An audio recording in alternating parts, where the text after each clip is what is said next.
Pak Wesley masih di mute ya?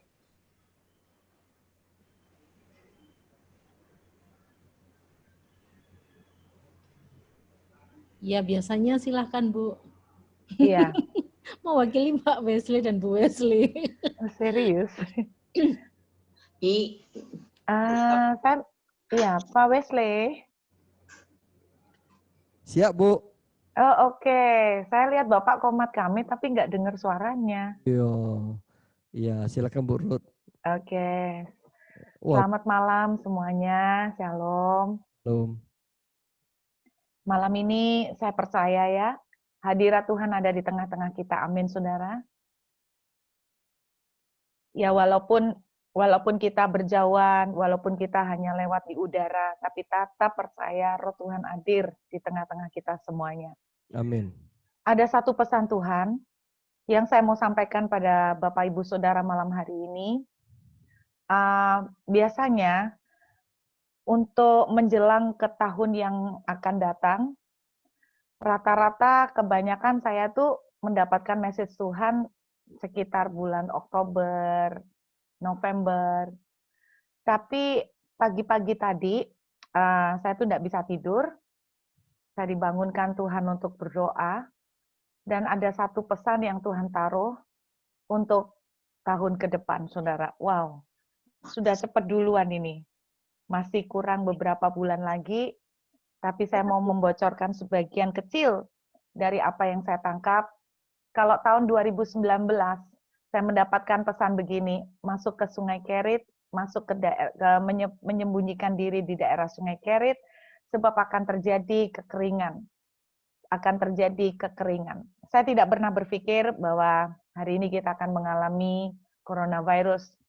Dan apa yang saya mau sampaikan pada teman-teman semua malam ini, mudah-mudahan cukup bisa memberikan penjelasan. At least, kalaupun saya bisa salah, tapi aminkan saja yang positif. Amin, saudara ya. Yang negatif, kita istilahnya itu gini, kita persiapkan diri yang terbaik untuk menghadapi semuanya. Pagi tadi ketika saya dibangunkan Tuhan untuk mulai berdoa, ada satu kesan yang sangat kuat yang saya rasakan, saudara, bahwa pandemik coronavirus ini masih merupakan awal, jadi berkesinambungan terus dengan banyak kesulitan-kesulitan yang lain. Saudara, beberapa waktu ini, kalau tidak salah hari ini ya, Indonesia mulai PSBB lagi, dimulai di Jakarta. Saya dan teman-teman di sini banyak yang berpikir bahwa paling tidak akhir tahun, mudah-mudahan kita bisa balik Indonesia. Akhir tahun, mudah-mudahan airport-airport sudah tidak ada lockdown-lockdown lagi. Saya berpikir begitu, saudara. Tapi tidak pernah disangka bahwa hari ini Indonesia mau mulai PSBB lagi. Karena kondisi corona semakin tinggi. Jakarta aja, Bu. Ya, mulai dari Jakarta ya, Pak ya. Yo. Dimulai dari Jakarta dulu. Belum tentu, Bu. Belum tentu ya, Pak. Belum. Nanti mudah-mudahan cepat selesai, cepat sembuh, cepat kembali normal. nanti Yang saya dengar Bali juga tinggi, tapi saya nggak tahu karena saya udah lama nggak ngikutin ya. Kalau dengar berita-berita gitu pusing, mending baca firman aja ya Bapak Ibu. Amin. Daripada dengar berita yang macam-macam. Tapi intinya, ini yang saya rasakan bahwa coronavirus ini masih merupakan awal, tapi saya merasakan ada banyak kesulitan-kesulitan yang akan terjadi di depan. Tapi Tuhan mengingatkan saya, mengingatkan kembali, ada sebuah tempat di Alkitab. Yang ini saya mau sampaikan buat teman-teman semuanya. Kita lihat dalam Kejadian, pasal yang ke-45. Kejadian pasal yang ke-45. Kejadian pasal yang ke-45, ayat yang ke-10, dan ayat yang ke-11. Kejadian 45, ayat 10, dan ayat yang ke-11. Saya akan bacakan buat semua teman-teman. Engkau akan tinggal di tanah Goshen, dan akan dekat kepadaku. Engkau serta anak dan cucumu, kambing domba, dan lembu sapimu, dan segala milikmu. Saudara, terus di sini di ayat yang 11 dituliskan begini, di sanalah aku memelihara engkau. Sebab kelaparan ini masih ada 5 tahun lagi, supaya engkau jangan jatuh miskin bersama seisi rumahmu dan semua orang yang ikut serta dengan engkau. Nah, di sini yang berbicara konteksnya adalah Yusuf. Berbicara buat keluarganya. Nah, mereka ditempatkan oleh Yusuf di sebuah daerah yang diberi nama Goshen. Nah, saya kaget sekali Bapak Ibu. Saya sejujurnya saya berpikir bahwa Goshen itu ada sedikit di luar Mesir. Jadi umpamanya begini, kayak Sidoarjo sama Surabaya gitu loh. Atau Pasuruan sama Surabaya. Ya paling dekat Sidoarjo sama Surabaya. Saya pikir begitu. Ternyata Goshen ini lokasinya ada persis di tengah-tengah negara Mesir. Nah, Alkitab menuliskan ketika keluarga Yusuf diberikan tempat di Goshen, Yusuf bilang begini, sebab kelaparan ini masih akan ada 5 tahun lagi. Berarti kira-kira sudah 2 tahun berlalu ya dengan kekeringan. Nah, kemudian di tengah-tengah kondisi kekeringan ini, mereka ditempatkan di Goshen. Nah, menariknya begini, saudara, menariknya, kita lihat dari Kejadian, pasal yang ke-47, ayat 6. Saya mau tunjukkan pada teman-teman semua, ketika Yusuf memberikan Goshen kepada keluarganya, Kejadian pasal yang ke-47, ayat 6, rupanya kelaparan itu masih tidak terlalu, istilahnya di Mesir sendiri masih belum sampai serem, belum sampai mengerikan. Orang-orang tuh belum sampai habis-habisan menjual hartanya untuk beli gandum. Belum. Kejadian 47 ayat yang ke-6. Waktu Firaun ditemuin oleh Yusuf ya, ini yang dikatakan kepada Firaun di dalam Kejadian 47 ayat yang ke-6. Tanah Mesir ini terbuka untukmu, kata Firaun ya. Tunjukkanlah kepada ayahmu dan kepada saudara-saudaramu tempat menetap di tempat yang terbaik. Perhatikan, di tempat yang terbaik dari negeri ini, biarlah mereka diam di tanah Goshen. Keren banget ya saudara, perhatikan, lihat.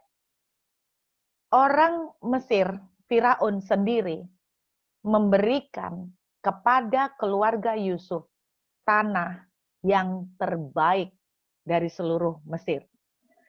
Dan jika engkau tahu di antara mereka orang-orang yang tangkas, tempatkanlah mereka menjadi pengawas ternakku. Saudara, menarik sekali bahwa Goshen itu lokasinya ada di tengah-tengah Mesir. Nah, ketika kelaparan dengan kekeringan terjadi dari tahun ke tahun, Anda bisa membayangkan mereka tinggal di Goshen tahun kedua, lalu tahun ketiga kelaparannya terjadi tambah parah, tahun keempat tambah ngeri, tahun kelima, sampai kalau saudara baca ceritanya, saudara akan tahu sampai orang-orang itu kehabisan gandum, lalu mereka uangnya sampai habis, mereka terpaksa jual tanah, sampai mereka tanahnya pun habis, mereka jual diri menjadi budak untuk mendapatkan gandum. Itulah gambaran yang terjadi pada masa kelaparan selama 7 tahun di Mesir, di seluruh dunia pada saat itu. Nah, yang Tuhan tunjukkan bahwa anak-anak Tuhan, umat pilihan Tuhan, ditaruh Tuhan di Goshen, dan menariknya, di tengah-tengah segala negeri yang sedang dilanda dengan kekeringan, Goshen mengalami kelimpahan. Goshen mengalami kemurahan, favor Tuhan. Alkitab menuliskan bahwa ketika orang-orang tambah parah keadaannya, mereka mulai jual tanah, mereka mulai habis-habisan semua tabungannya, sampai akhirnya mereka menjual diri jadi budak. Mereka sendiri rakyat Mesir harus jual banyak barang untuk bisa mendapatkan gandum. Bayangkan, mereka rakyat Mesir jual barang untuk mendapatkan gandum. Jual tanah untuk mendapatkan gandum. Tapi orang Israel yang dalam tanda petik adalah orang asing di Mesir, orang Israel, mereka mendapatkan favor Tuhan. Mereka tidak perlu beli gandum, Mereka tidak perlu sampai menjual tanah untuk beli gandum, sampai sedot tabungan untuk beli gandum. Kenapa? Karena mereka disuplai semuanya gratis. Anak cucu semuanya cicit, dikasih semuanya oleh Yusuf. Inilah yang saya percaya Tuhan ingin lakukan kepada kita untuk mengingatkan kita sekali lagi. Bahwa apa yang akan terjadi ke depan, keadaan mungkin membaik kerasa sedikit banget. Tetapi dengarkan baik-baik, anak-anak Tuhan, ada kelompok anak-anak Tuhan yang akan ditempatkan Tuhan, mereka mengalami Goshen di tengah-tengah segala kesulitan dunia. Mereka akan mengalami Goshen di tengah-tengah segala krisis yang terjadi. Mereka mengalami Goshen di tengah segala kondisi yang semakin sulit di masa-masa yang ke depan ini, saudara. Nah, saya mau tunjukkan satu message dari Tuhan. Sebentar lagi, saudara, kita tidak akan lama lagi, tanggal 18 September, kita akan memasuki Tahun Baru Israel, Rosh Hashanah. Pasti banyak dari teman-teman sudah pada tahu ya, tanggal 18 September ini, kita akan memasuki Tahun Baru Israel, Rosh Hashanah, tahun 5781. Nah, izinkan saya untuk menyampaikan satu message. Saya percaya di tengah segala kesukaran yang terjadi saat-saat ke depan, Tuhan akan memelihara kita di Goshen. Yang saya percaya Yusuf adalah sebagai gambaran Tuhan. Orang lain mengalami begitu banyak perjuangan dengan air mata sampai habis-habisan, tapi saya tetap percaya ada kemurahan, ada kasih karunia Tuhan yang disiapkan Tuhan buat anak-anak Tuhan, buat orang-orang pilihan Tuhan. Amin, saudara. Nah, yang saya ingin tunjukkan itu begini. Beberapa waktu terakhir ini, Tuhan menyuruh kembali saya untuk belajar tentang 12 suku dari Israel. 12 suku Israel. Nah, saudara, ada satu suku yang Tuhan kuat sekali berbicara beberapa waktu ini. Dan Tuhan katakan begini, Tuhan akan rilis, Tuhan akan melepaskan anointing yang dimiliki oleh suku ini, saudara. Anointing yang dimiliki oleh suku ini, yang Tuhan akan lepaskan buat anak-anak Tuhan. Kenapa anointing ini mau dilepaskan buat anak-anak Tuhan? Untuk bisa membawa mereka ke Goshen, untuk bisa membawa mereka masuk ke dalam center dari favor Tuhan, untuk bisa membawa mereka di dalam pemeliharaan kasih karunia Tuhan. Suku apakah di mana anointing ini akan dilepaskan? Saya ajak saudara untuk melihat di dalam 1 Tawarikh, pasal yang ke-12, ayat yang ke-32. 1 Tawarikh, pasal yang ke-12, ayat yang ke-32.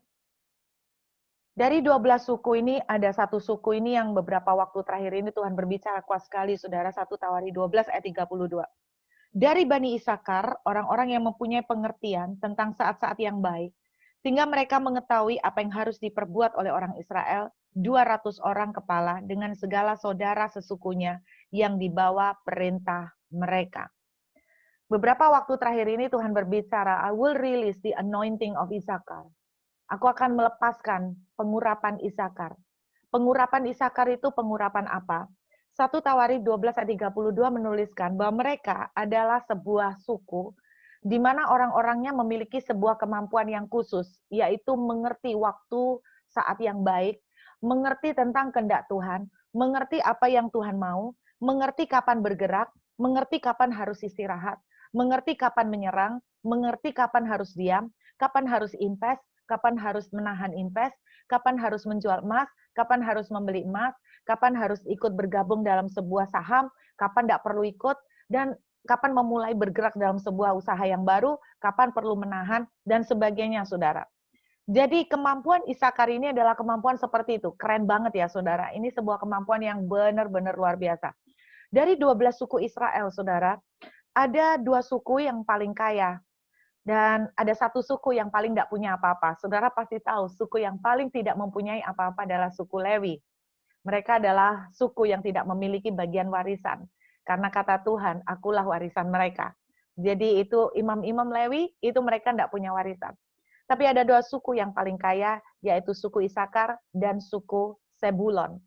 Nah, Tuhan katakan begini, kemarin di dalam satu Bible study saya membahas tentang 3 suku yang ada di dalam pergerakan Tuhan, yaitu Yehuda, Isakar, dan Sebulon. Nah, tapi malam ini yang saya cuma membagikan adalah begini, bahwa saya sangat merasakan kuat, Tuhan akan melepaskan, memperlengkapi anak-anak Tuhan tertentu, supaya mereka memiliki anointing atau pengurapan kemampuan seperti Isakar, yaitu kemampuan untuk bisa mengerti kapan waktunya dan mengerti apa yang Tuhan mau lakukan. Saudara, jangan, mungkin beberapa dari saudara ada yang berpikir gini, apa emang bisa ya rilis-rilis anointing ya? Kok aneh-aneh ya orang karismatik, apa memang bisa rilis-rilis anointing? Saudara, saya masih ingat ada sebuah cerita di kitab Keluaran pasal 35, yaitu seorang yang bernama Bezalel. Bezalel bin Uri bin Hur. Alkitab menuliskan Bezalel ini dipilih oleh Tuhan untuk mengepalai pembangunan tabernakel Musa pada waktu itu. Jadi tabernakel yang pertama, kemah suci. Jadi Musa ini waktu membangun kemah suci, kepala pembangunan yang dipilih oleh Tuhan adalah Bezalel.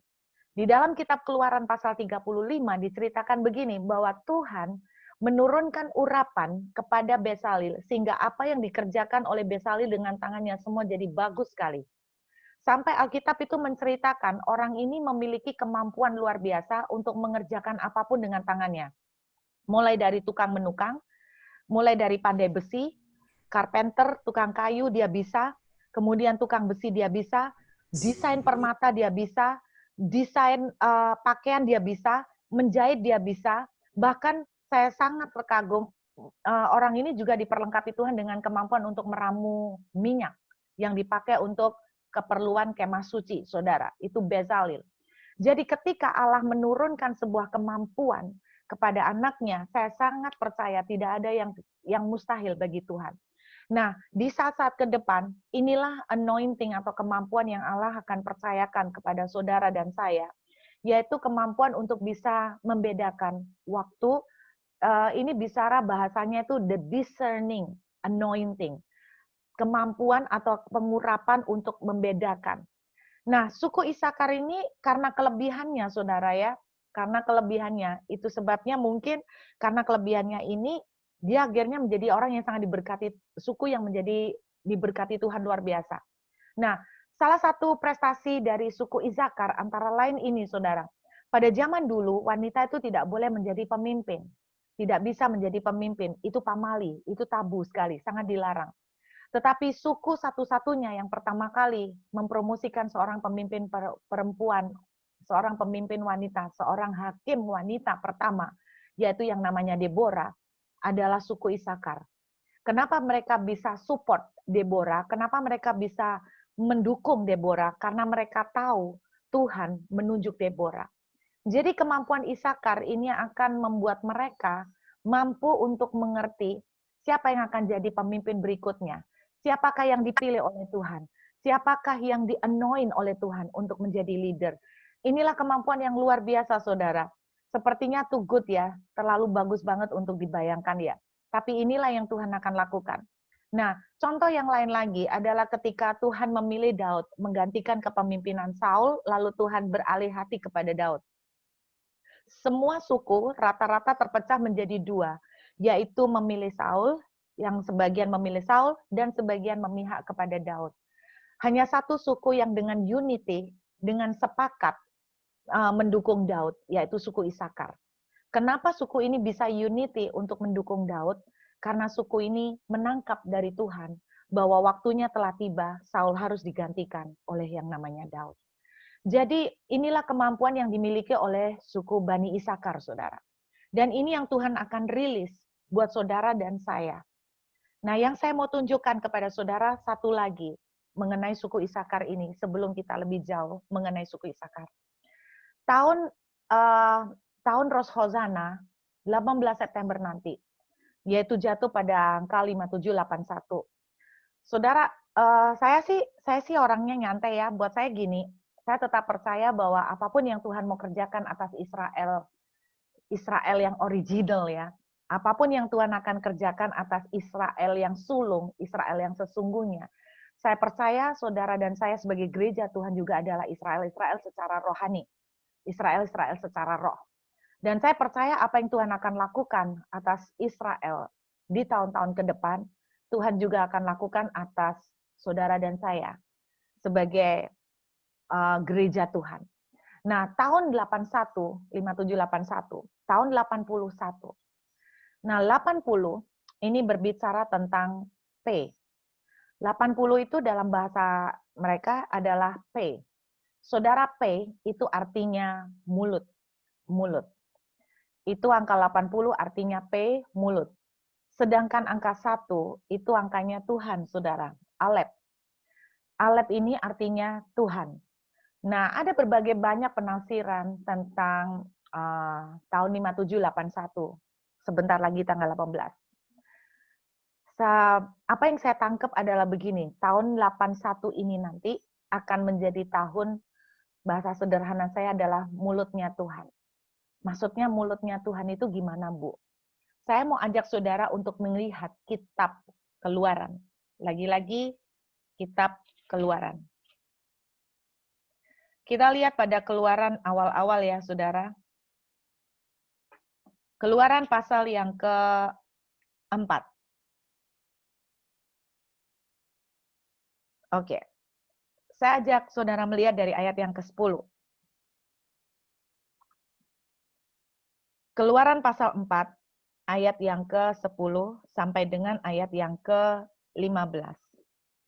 Keluaran pasal 4, ayat 10 sampai dengan ayat 15.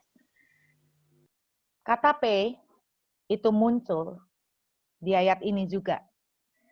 Ayat 10, lalu kata Musa kepada Tuhan, "Ah Tuhan, aku ini tidak pandai berbicara. Dahulu pun tidak, dan sejak engkau berfirman kepada hamba-Mu pun tidak. Sebab aku berat mulut dan berat lidah." Jadi kata berat mulut di sini berbicara pakai kata P, bahasa Ibraninya. Tetapi Tuhan berfirman kepadanya, "Siapakah yang membuat lidah manusia? Siapakah yang membuat orang bisu atau tuli? Membuat orang melihat atau buta? Bukankah aku, yakni Tuhan? Oleh sebab itu pergilah, aku akan menyertai lidahmu dan mengajar engkau apa yang harus kau katakan." Tetapi Musa berkata, "Ah Tuhan, utuslah kiranya siapa saja yang patut kau utus." Maka bangkitlah murka Tuhan terhadap Musa. Dan ia berfirman, "Bukankah di situ Harun, orang Lewi itu kakakmu? Aku tahu bahwa ia pandai bicara, lagi pula ia telah berangkat menjumpai engkau, dan apabila ia melihat engkau, ia akan bersuka cita dalam hatinya." Nah ini saudara ada satu kalimat yang sudah perlu garis bawahi nanti. Maka engkau harus berbicara kepadanya dan menaruh perkataan itu ke dalam mulutnya. Ini yang akan menjadi message Tuhan. Aku akan menyertai lidahmu dan lidahnya dan mengajarkan kepada kamu apa yang harus kamu lakukan. Nah saudara, ketika saya belakangan ini suka banget untuk beda-beda bahasa Ibrani sama Yunani ya. Nah di dalam kata P, di dalam angka 80 P, ternyata mengandung, huruf Ibrani, nomor di dalam angka di dalam Ibrani itu, di dalamnya itu masih ada bagian-bagian. Jadi complicated banget ya, di dalamnya tuh masih ada bagian-bagian, kayak puzzle yang nyambung. Nah, salah satu bagian di dalam kata P atau mulut, yang angka 80 itu saudara, ternyata adalah mengarahkan panah tepat sasaran. Saya ulangin. Jadi ada salah satu nilai pengertian, pemahaman yang tersembunyi di dalam kata P, di dalam angka 80, di dalam numerik 80, yaitu mengarahkan anak panah menuju ke sasaran. Sekali lagi, mengarahkan anak panah menuju ke sasaran. Kalau kita gabung, apa yang Tuhan mau taruh buat teman-teman semua malam ini, dengarkan baik-baik. Tuhan akan memberikan kepada saudara kemampuan seperti Isakar. Tuhan akan menuntun saudara, mengarahkan saudara supaya menuju ke sasaran yang Tuhan tentukan. Tuhan akan mengarahkan saudara, direct mengarahkan saudara, seperti anak panah diarahkan tepat menuju ke sasaran, seperti P. Nah, Tuhan akan mengajarin saudara. Tuhan sendiri yang akan membuka mulutnya, mengajarin saudara, menuntun saudara, mengarahkan langkah saudara menuju ke tempat kesasaran yang Tuhan mau. Tuhan yang akan mengajarin dan menuntun saudara untuk mengarah kepada usaha yang Tuhan mau saudara untuk mulai dengan baru.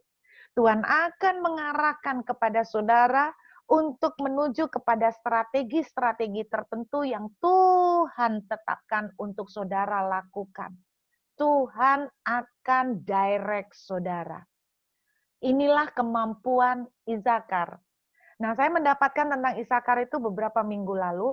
Lalu tadi pagi saya kaget ternyata ketika Tuhan membukakan tentang pengertian 80.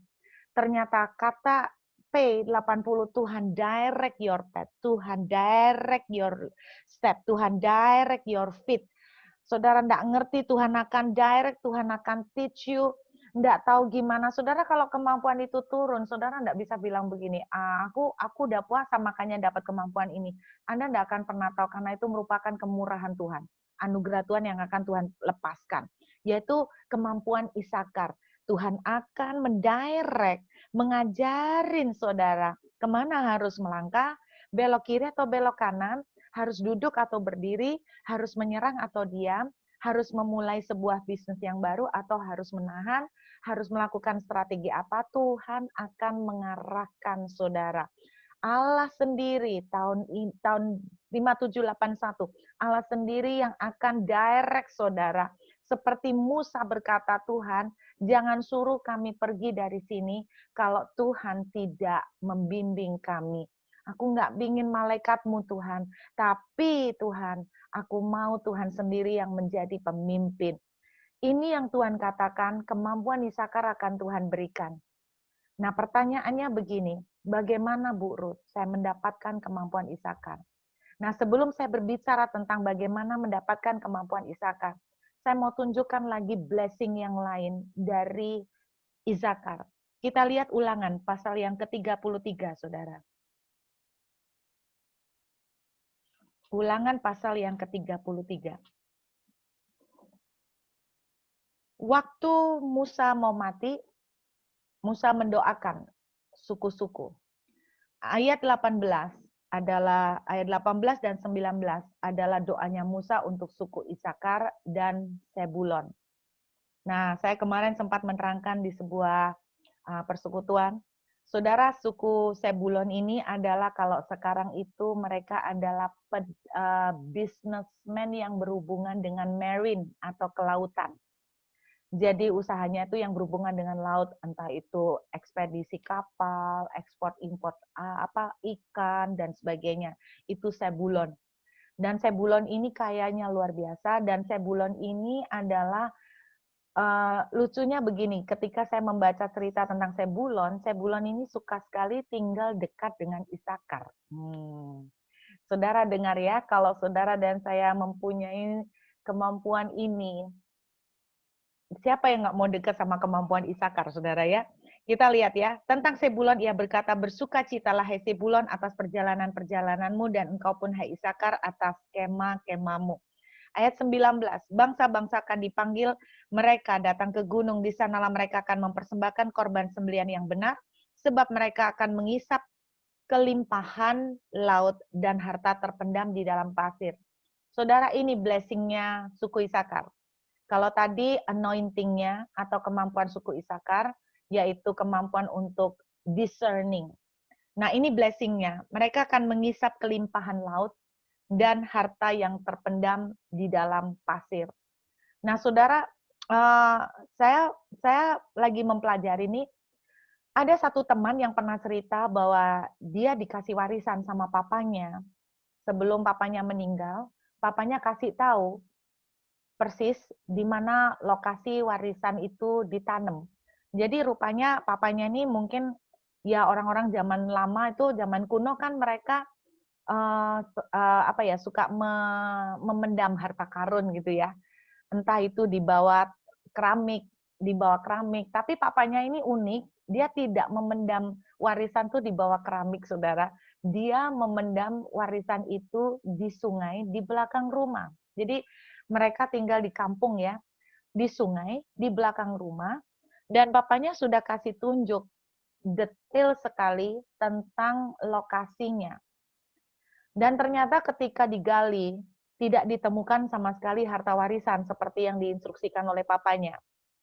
Tetapi ternyata mereka tidak menyerah, mereka mencoba menyusuri beberapa meter dari posisi yang diinstruksikan oleh papanya, akhirnya warisan itu ketemu, dan lucunya warisan itu ketemu beberapa meter dari jarak awal mula original papanya nanem. Saya sampai mikir, kok bisa begitu ya? Ternyata tanah di sungai itu bergerak, Saudara. Tanah di sungai itu bergerak. Nah, saya baru tahu bahwa ternyata tanah di air itu bisa bergerak.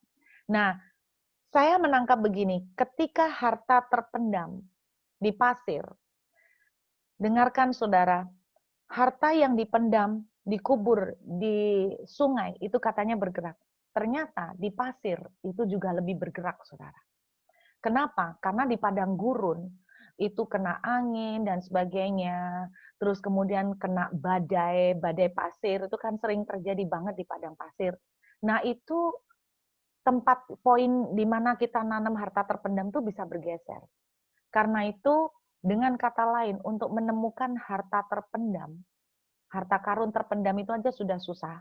Apalagi di dalam pasir, itu lebih mustahil. Dengan kata lain, ini loh blessing-nya Isakar, bahwa apa yang sangat langka dan mustahil bagi kebanyakan, itu akan diterima oleh Isakar. Kenapa? Karena Isakar bisa menangkap pergerakan Tuhan. Karena Isakar bisa menangkap maunya Tuhan kemana. Orang lain sibuk ke kanan, Isakar milih sendiri ke kiri. Kenapa?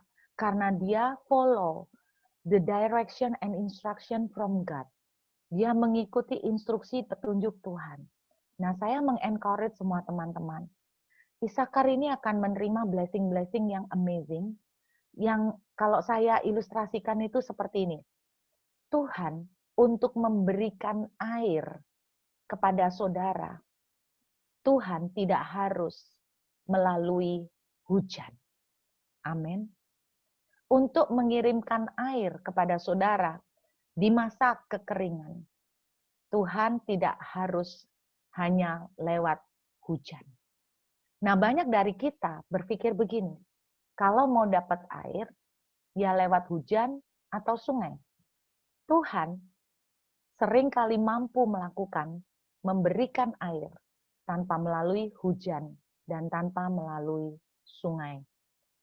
Mungkin dalam otak kita, dalam pikiran kita berpikir begini, berkat yang saya terima itu datang dari pekerjaan saya, datang dari toko saya, datang dari pabrik saya, datang dari om saya, datang dari papa saya, datang dari mertua saya.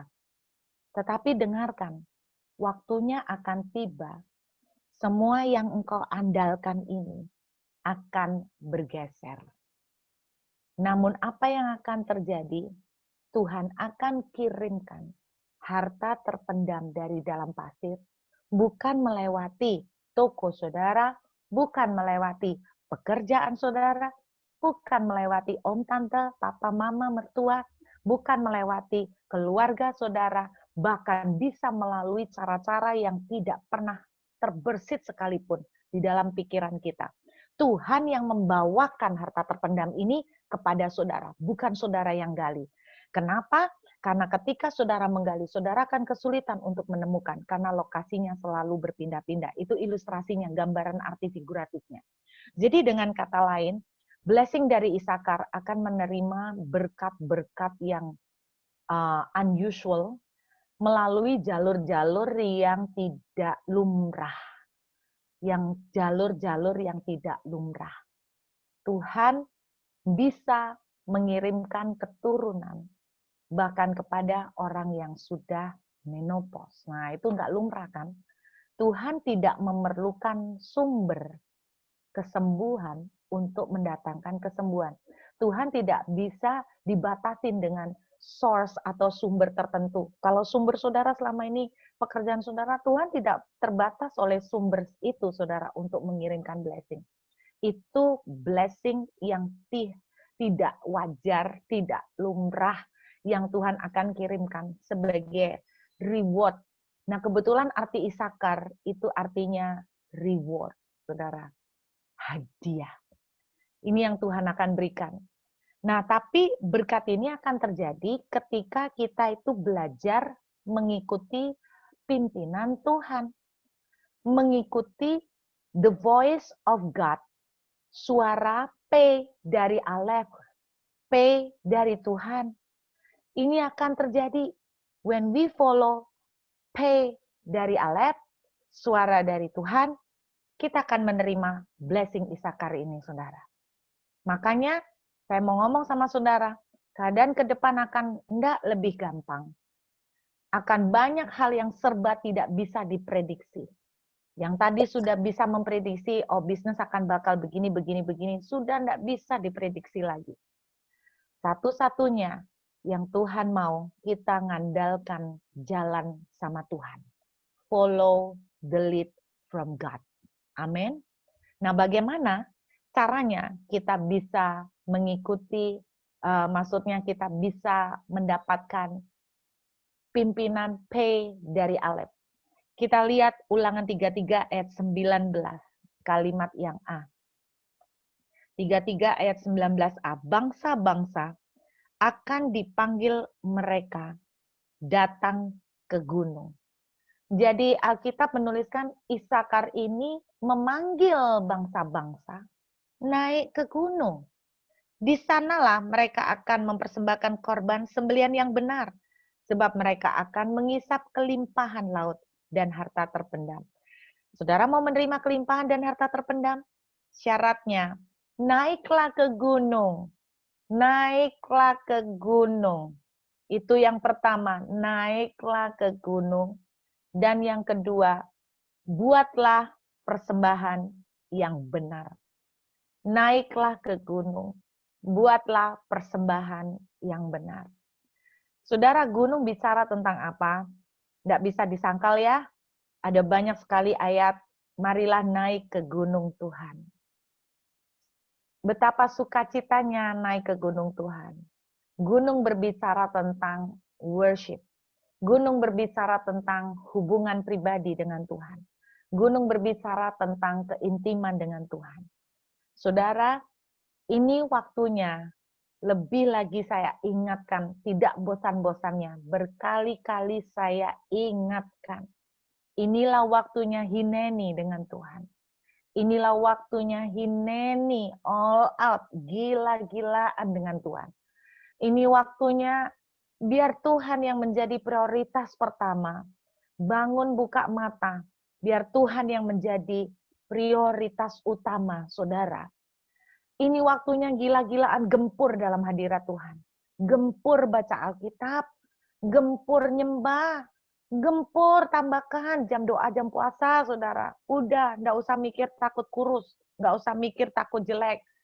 Gempur, gila-gilaan. Kalau kemarin biasa berdoa setengah jam, tambah jadi 1 jam. Bila perlu tambah lagi jadi 2 jam. Tambah penyembahan saudara, edan-edanan sama Tuhan, gila-gilaan saudara. Dan mulai ketika saudara mulai gempur dalam hadirat Tuhan, sudah jangan, istilahnya gini, jangan bingung, jangan panik. Bahasanya orang Surabaya tuh jangan umek sendiri gitu loh, jangan kupo aja. Oke lah, saudara sekarang lagi butuh dengan kondisi seperti ini, pekerjaan turun, pekerjaan drop. Cukup terlalu banyak kita energi dihabiskan untuk mikirin sumpah gimana idenya gimana. Saudara percaya nggak Allah kita itu kreatif? Saya percaya begini, ketika kita sering masuk di dalam hadirat Tuhan, pasti ada banyak ide yang Tuhan turunkan. Jadi kalau orang sudah sampai kekurangan ide, nggak punya lagi strategi, saya percaya karena kurang waktu secara pribadi dengan Tuhan. Makanya desak sungguh-sungguh dengan Tuhan, saudara. Dan ketika saudara masuk dengan Tuhan, the voice of God, P, Alep, akan dinyatakan kepada saudara untuk mendirect langkah saudara, mengarahkan langkah saudara.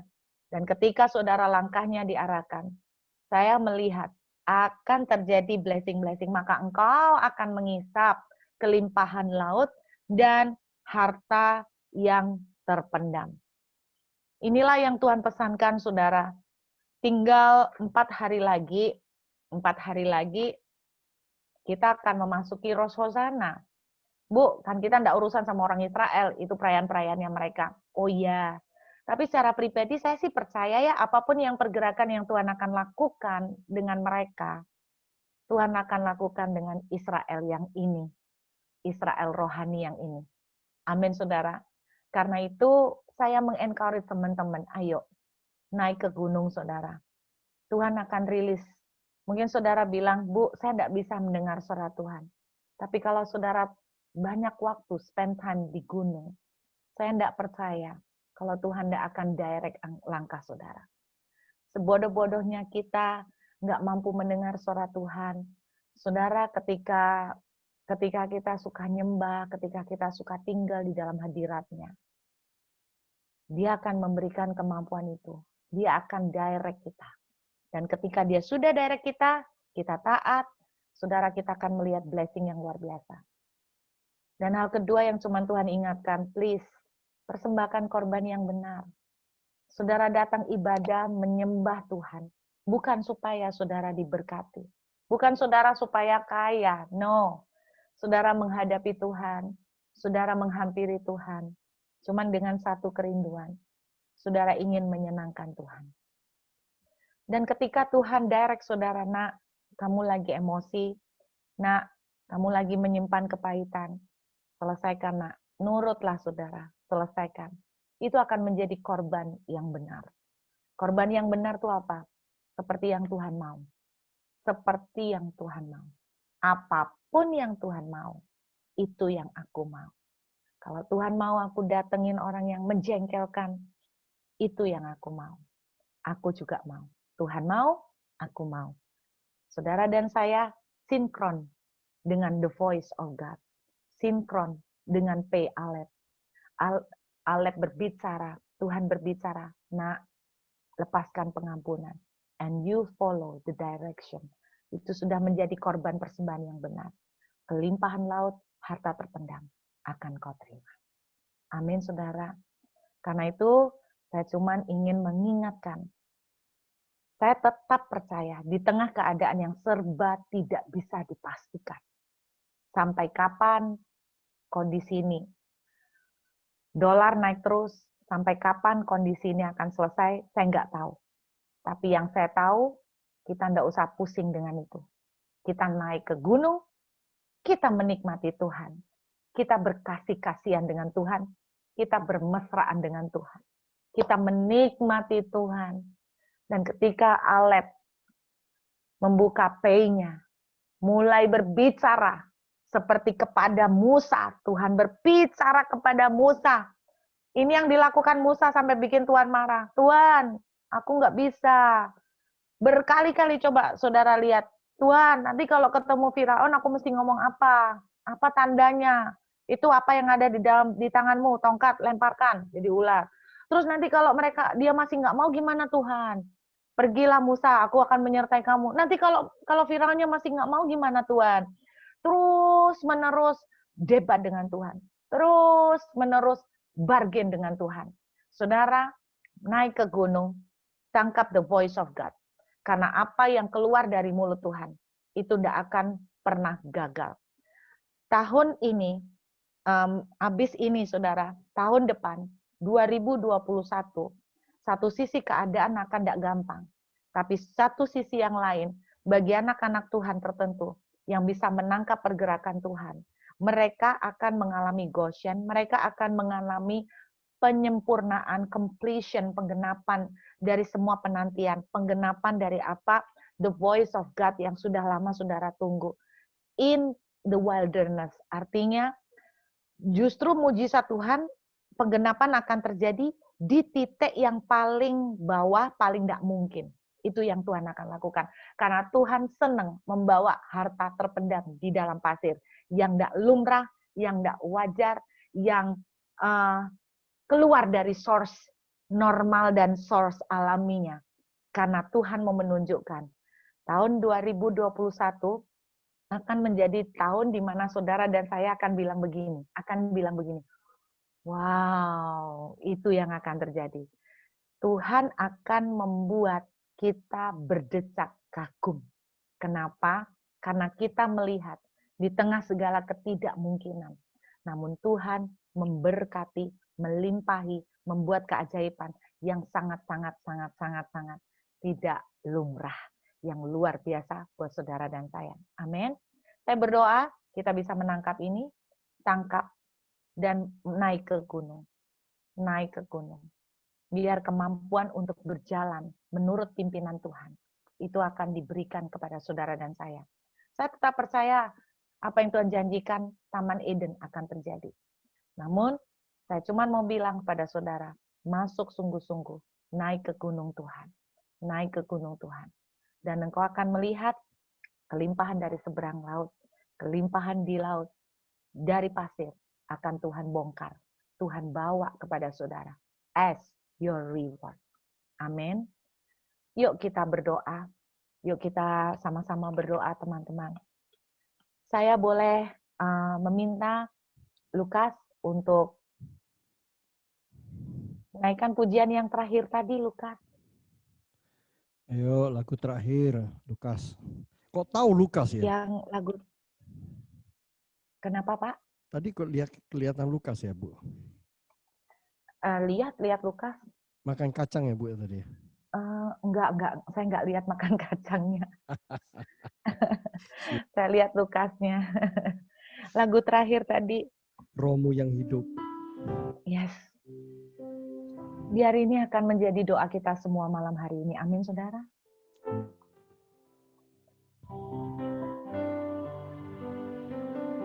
Kami datang menghampiri Engkau, Tuhan, malam hari. Bapak hamba-Mu sungguh berdoa bahwa semua teman-teman yang ikut dengan Zoom malam hari ini, mereka boleh menangkap bahwa keadaan banyak hal yang serba tidak bisa dipastikan. Begitu banyak. Tadinya pekerjaan yang kelihatan sudah enak-enak, tahu-tahu drop drastis. Tadinya apa yang sudah diprediksikan bakal berjalan bagus, ternyata berubah 180 derajat. Bahkan tadinya sumber-sumber yang kami andalkan, yang kami pikir udah tidak mungkin berubah, ternyata bisa berubah. Dan hari ini kami mau belajar, follow your lead, mengikuti pay dari alat Tuhan, suara dari Tuhan. Dan lagu ini akan menjadi doa kita malam ini. Thank you, Jesus.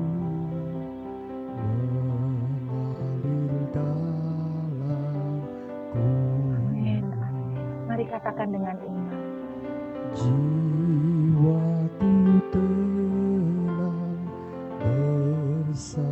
Jiwa kita boleh tenang di tengah segala keadaan karena kita bersama dengan Tuhan. Mari katakan sama-sama, ku buka hati. Saya berdoa, semua orang yang ikut malam ini di ruangmu masing-masing, di kamarmu, di rumahmu masing-masing.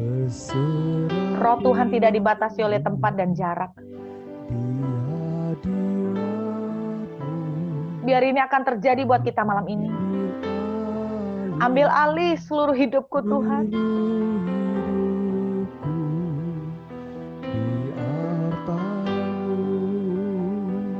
Dan kami mau mengikuti pimpinan-Mu, Tuhan. Kami tidak mau seperti Musa yang selalu berdebat dan membantah Tuhan. Kami mau belajar untuk mengikuti instruksi, belajar mengikuti pengajaran-Mu, belajar mengikuti tuntunan-Mu, Tuhan. Kami mau belajar mengikuti pimpinan-Mu, Tuhan.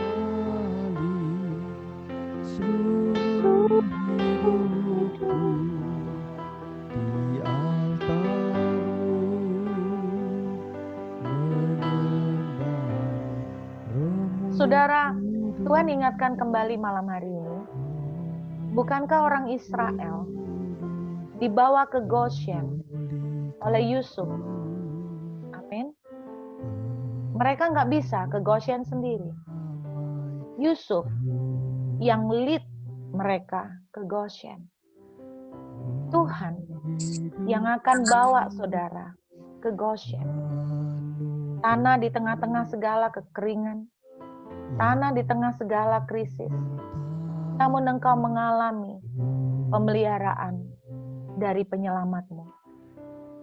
Nama Goshen punya arti mendekat.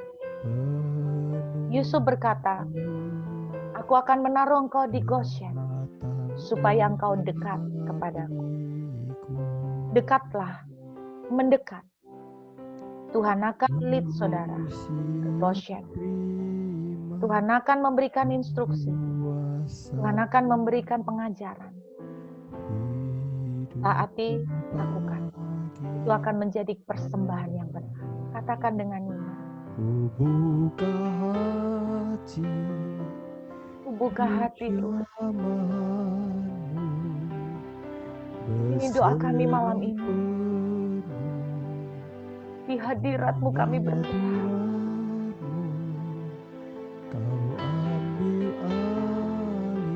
Maukah saudara meminta malam hari ini, Tuhan ambil alih seluruh hidupku.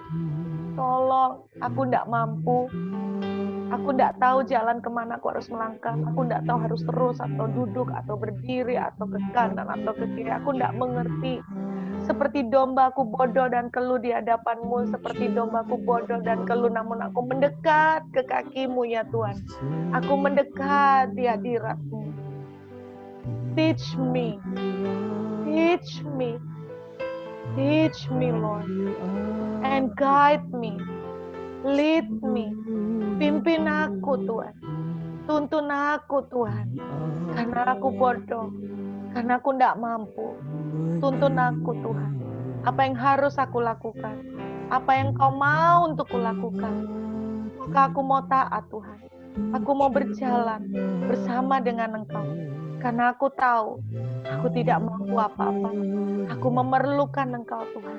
Memerlukan Engkau lebih daripada keuangan, lebih daripada kesembuhan, lebih daripada apapun. Aku memerlukan Engkau, Tuhan. Terima kasih, Bapa. Terima kasih, Bapa. Thank you, Jesus. Thank you, Jesus. Saudara, mari kita angkat tangan di rumah kita masing-masing. Bapakku berdoa buat semua teman-teman di Zoom. Aku memintakan sungguh-sungguh. Dimanapun mereka ada saat ini, Bapak tuntun pegang tangan mereka. Amin. Pegang, tarik bila perlu dengan paksa untuk naik ke gunung-Mu Tuhan. Tarik dengan paksa untuk naik ke gunung-Mu. Karena kami sadar tanpa Engkau kami tidak bisa apa-apa Tuhan. Kami sangat memerlukan Engkau. Kami sangat memerlukan Engkau. Kami tidak bisa jalan tanpa Engkau. Kami tidak bisa hidup tanpa Engkau. Kami perlu Engkau Tuhan. Karena itu pegang, tarik setiap tangan-Mu. Tangan-tangan yang ada ini Tuhan, tarik, paksa masuk ke dalam hadirat-Mu. Paksa masuk, buat roh kami, buat jiwa kami tidak tenang Tuhan, sampai kami masuk dalam hadirat-Mu. Buat setiap bagian tubuh kami itu berteriak seperti orang kecanduan untuk masuk dalam hadirat-Mu. Buat setiap bagian tubuh kami meneriakkan kerinduan untuk masuk dalam hadirat-Mu. Di dalam ruang maha kudus-Mu Tuhan. Tolong kami semua. Dan hamba-Mu percaya, teman-teman di Zoom ini hari ini Tuhan. Mereka boleh menangkap dan aku percaya ketika Engkau tarik mereka di gunung-Mu Tuhan. Mereka mendesak masuk di dalam hadirat-Mu. Tuhan, mereka akan melihat perbedaan-perbedaan yang dengan sendirinya Tuhan akan bawa. Mereka akan di-lead, mereka akan dituntun, mereka akan dipimpin, diarahkan ke Goshen. Dan tahu-tahu mereka tinggal di Goshen. Sekeliling mereka mengalami kebingungan, sekeliling mereka tidak tahu bagaimana harus berharap. Tetapi mereka mereka akan menjadi jawaban. Dan mulut mereka nanti akan terbuka. Mereka akan mendeklarasikan kebaikan Tuhan. Mereka akan mendeklarasikan kedahsyatan. Dan demonstrasi kuasa Allah akan terjadi dalam kehidupan mereka. Aku berdoa urapan Isakar akan terjadi buat mereka semua. Aku berdoa Bapa bahwa hati yang dibakar dengan kerinduan. Hati yang dibakar dengan passion untuk masuk dalam hadirat Tuhan. Itu terjadi pada mereka sekarang di dalam nama Yesus. Mereka yang sudah mulai putus asa, mereka yang sudah mulai menyerah, aku katakan kepadamu, roh keputusasaan pergi dalam nama Yesus dan dengarkan, jangan putus asa. Naik ke gunung Tuhan, masuk tersungkur di hadirat Tuhan. Cium kakinya, desak hadirat Tuhan, desak hadirat Tuhan. Menggebu-gebu dalam hadirat Tuhan. Engkau akan lihat orang yang naik ke gunung Tuhan. Mereka akan melihat kelimpahan dari laut dan harta terpendam di dalam pasir. Terima kasih Bapak, aku berdoa roh yang berbakar, roh yang berbual-bual akan terjadi sekarang dalam nama Yesus. Roh yang mulai padam, roh yang mulai suam, aku katakan dalam nama Yesus, bangkit dengan darah Yesus. Aku katakan kau akan dibakar kembali dengan api kerinduan untuk berapi-api mencari Tuhan. Terima kasih Bapak, aku percaya mereka akan siap Tuhan. Seperti Yusuf memimpin orang Israel masuk ke Goshen. Yes. Tuhan akan memimpin mereka masuk ke Goshen. Di sanalah engkau akan memelihara mereka seperti kata firman Tuhan. Sehingga engkau dan sisi rumahmu tidak akan jatuh miskin untuk selama-lamanya. Haleluya Tuhan. Kami akan melihat bukan karena kekuatan kami, tapi karena kami tahu hidup kami ada di tangan Tuhan. Dan engkau Tuhan segalanya yang kami perlukan. Terima kasih Bapa, meteraikan firman-Mu jadi kekuatan bagi kami. Berkati semua hamba-hamba Tuhan, berkati semua teman-teman yang ada di ruangan Zoom ini, dengan berkat surgawi yang terbaik, dengan passion yang berapi-api untuk masuk dalam rumah Tuhan. Terima kasih Bapa, di dalam nama Tuhan Yesus, haleluya, amin. Amin. Bu, kita terkesan dengan kita ke atas gunung ya Bu ya. Kalau Abraham ke gunung itu bawa persembahan, pengorbanan. Yep. Bawa anaknya yang sangat dicintai, sangat dikasihi di usia tua. Para teman-teman di Zoom, mari kita naik ke atas gunung dengan hati yang kudus, hati yang tulus. Bawalah sesuatu yang sangat berarti dalam hidup kita. Di atas altar Tuhan, kita berkorban. Kira-kira gitu ya Bu ya. Ada sesuatu harga yang harus kita korban, persembahkan. Betul. Apa yang kita cintai di dunia ini, mari kita bawa. Ketika pergantian tahun nanti, kami juga adakan ini Bu, adakan perayaan. Siapkan hati kita masuk tahun yang ajaib. Saya ingat Bu Ruth, tahun ini tahun P ya Bu ya. Tahun P, iblis juga menutupi mulut kita jadinya. Mulut kita ditutup kan, pakai masker. Tapi kita percaya, betul. ya Bu ya. Betul. Kalau Tuhan punya mulut berbicara, Tuhan mulutnya menggema, maka bumi bergetar. Amin. Iblis tidak akan tahan. Amin Bu ya. Amin. Nah, mungkin teman-teman ada yang mau bertanya kepada Bu Ruth. Ibu siap untuk sesi tanya jawab sedikit, Bu? Iya, enggak apa-apa, Pak. Oke. Mungkin teman-teman ada yang bisa chat. Ini ada yang tanya. Apa?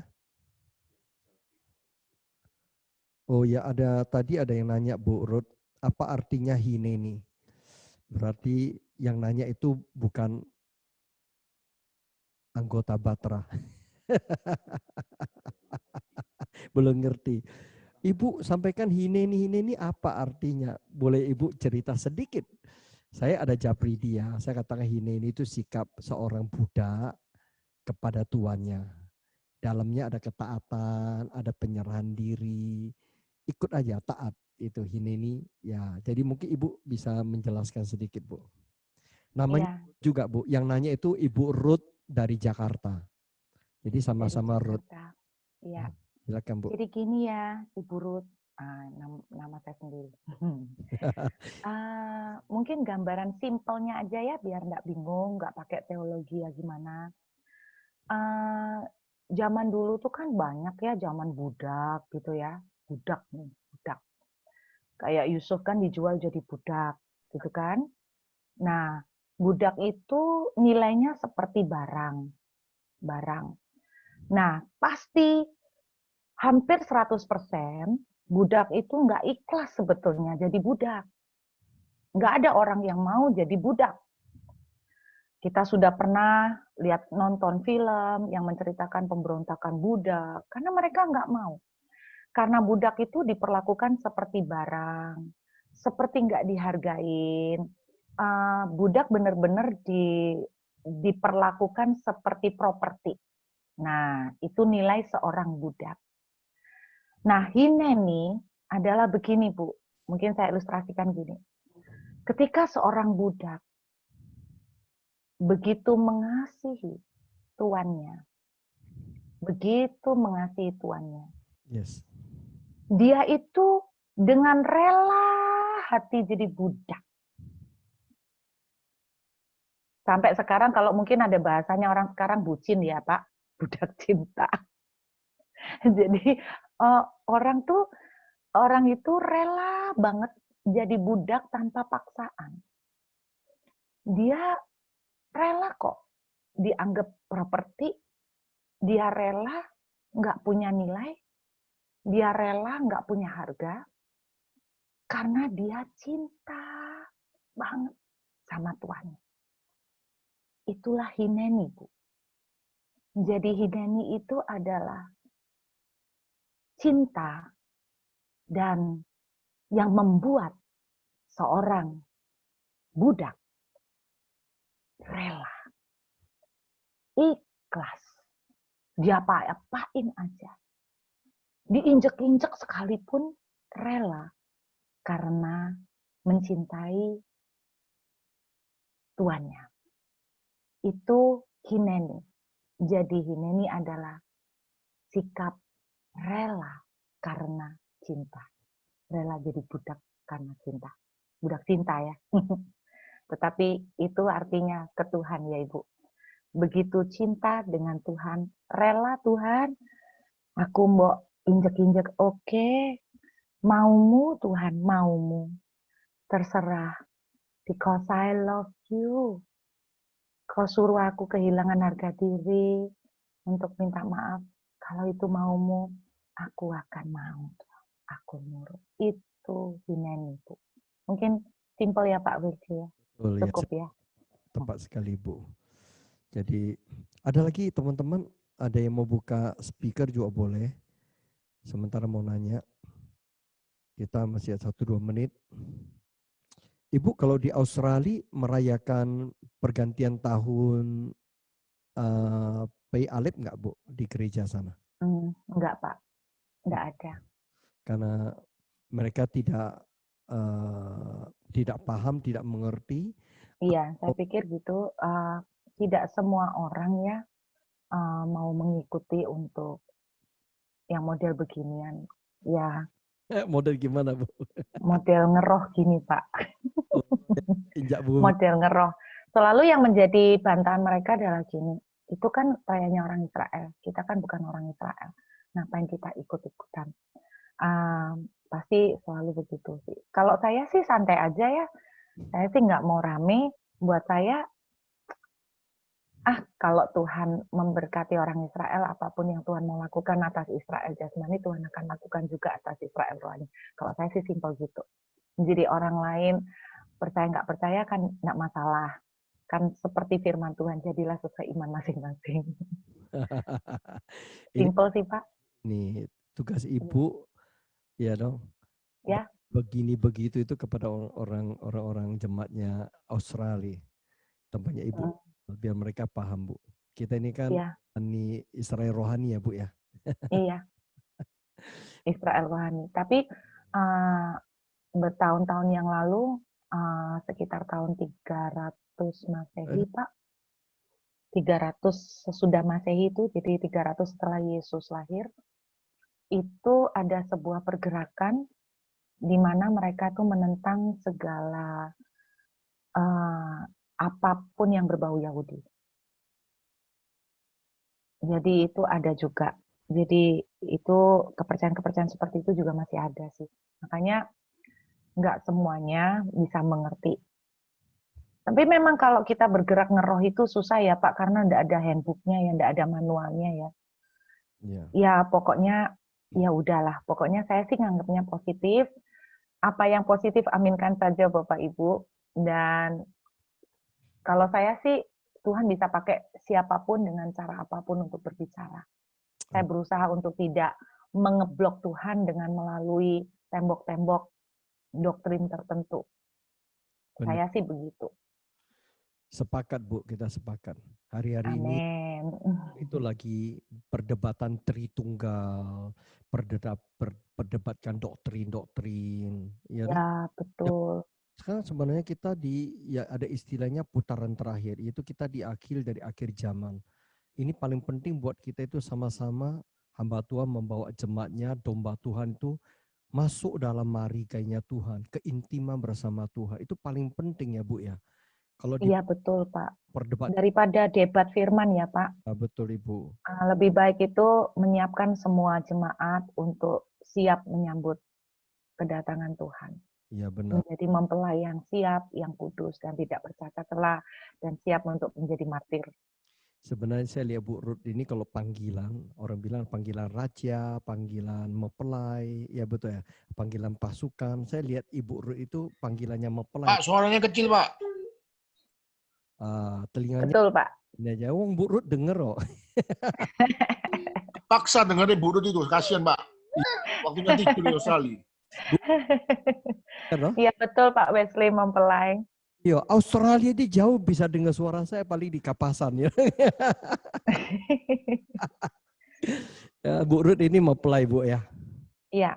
Kita kalau mempelai biasa bicaranya halus-halus ya Bu ya, nggak kencang. Iya. Aduh, kalau sama Pak Novel tuh mesti ngomong pakai bicara sistem tentara. Siap, gerak, bro. Oh itu sukan itu. Oke, saya kira teman-teman mau nanya. Ada yang mau nanya Pak Wesley dari Bu Ruth lagi. Kalau Bani Bani itu kan hanya Isakar yang tadi kita bahas. Apakah kita bisa mendapatkan berkat dari Bani lain selain Isakar, misalnya Yehuda, Naftali, atau setiap orang hanya ada satu panggilan saja? Kalau saya sih percaya dengan 1 Korintus ya, kejarlah karunia-karunia roh, ya kan? Jadi kemampuan-kemampuan yang diberikan Tuhan kepada setiap bani-bani itu, saya tetap percaya ya, kita bisa meminta, kita bisa mengusahakan untuk bisa mendapatkan itu. Kalau saya sih begitu Bu. Bukannya Menurut ya. masing-masing punya jatah, punya kasih karunia. Ada yang kasih karunianya panggilannya di Isakar, di Sebulon, di Naftali, di Yehuda. Betul ya Bu ya? Kalau saya sih ya gini, tetap mereka walaupun bisa kita mengupayakan segala apa yang dimiliki oleh bani-bani itu, tetapi saya tetap percaya ada satu yang menonjol yang Tuhan memang kita khusus anointing kayak Bezalil gitu ya. Kalau Bezalil itu kan karunianya itu kalau bahasanya orang bule itu handyman. Jadi itu calling-nya dia, itu pengurapannya dia, itu kemampuan yang Tuhan percayakan ke dia, gitu. Saya percaya gitu sih. Ya seperti kata Pak Wesley. Kalau untuk berkat Sebulon, Bu? Sebulon itu finance. Sama Isakar berarti ya? Sebulon tidak punya kemampuan seperti Isakar, tapi dia karena suka nempel Isakar kali ya Pak ya. Jadi dia ini kayanya luar biasa, dia pedagang kelautan yang berbicara tentang kelautan, mungkin zaman sekarang kayak ekspor import ikan atau apa yang kayak gitu. Dia financier, business supplier, business resource. Jadi dia ini punya kemampuan itu, pengurapan anointing, business anointing. Nah, dia ini tercatat di Alkitab hampir di setiap kota, di setiap daerah yang dijelajahi oleh orang Israel. Orang Zebulon ini punya catatan pemberian yang besar-besar. Jadi rupanya Zebulon ini punya karunia memberi luar biasa. Ya, jadi satu sisi dia punya anointing business, tapi dia juga punya sisi karunia memberi. Jadi makanya ya, ini harus balance ya. dikasih terus, bukan untuk diri sendiri, tapi dia memberinya luar biasa untuk rumah Tuhan. Kalau kita coba lebih memilah ya Bu ya. Kalau Isakar, dia tahu waktunya kapan membeli, kapan menjual, kapan memperoleh, kapan melepas. Betul ya Bu ya? Jadi saya kalau dengan modern sekarang istilahnya seorang pengamat yang Pengamat bisnis ya. handal ya. Pengamat bisnis, pengamat politik, semuanya dia Pak. Seorang analis, seorang punya spirit excellent, Yap. punya tajaman, Yap. yang memberikan karunia itu. Sedangkan Sebulon adalah seorang eksekutor yang Betul, konsultan, betul. ekonomi, orang yang tepat. Yap. Gitu ya Bu ya. Mm-mm. Nah, jadi dua itu. Nah ini ada pertanyaan. Apa bisa diketahui kita termasuk bani apa dari bulan lahir kita, dari tanggal lahir kita? Kan ada pemetaan diri ya Bu ya. Sekarang kan ada yang mengajar pemetaan diri dari bulan, tanggal, bahkan dari nama-nama kita menurut abjad Ibrani. Nah menurut Ibu pandangan ini bagaimana Bu? Nah Pak Wesley kalau kayak gini ini memang pro dan kontra banget loh Pak ya. Ya, kalau menurut Ibu, pandangan Ibu. Ini kalau orang nggak ngerti bisa dipikir kita ini klinik nih Pak. Main ramalan, kayak bintang Scorpio, Pisces, Leo, kayak gitu kan ya Pak ya. Jadi kita ini ada di bawah bani apa gitu kan. Saya cuman gini, Pak Wesley tanyanya menurut saya bagaimana ya? Ayo. Saya pernah orangnya tuh suka kepo, suka apa ya, pengen tahu. Rasa pengen tahu saya besar. Jadi saya beberapa tahun lalu membedah setiap suku, 12 suku tuh saya bedah betul. Sejarah mereka, gerak-gerik mereka. Sampai akhirnya saya tidak sengaja juga karena suka membedah suku-suku, saya ketemu kalender mesianik ya. Kalender mesianik itu jadi ternyata suku apa lahir di bulan apa, suku apa lahir di bulan apa. Nah terus saya jujur ya Pak, tapi ini saya nggak mungkin khotbahkan ini karena ini bukan sesuatu yang standar ya, bukan sesuatu yang istilahnya bagi saya ini bukan sesuatu yang prinsipal, bukan sesuatu yang prinsipal. Kita harus membedakan antara yang prinsipal dan yang prinsipal atau primary dan yang tidak. Yang prinsipal tuh kayak misalnya gini. Yang prinsipal tuh nggak bisa diganggu gugat. Yesus adalah jalan keselamatan dan hidup.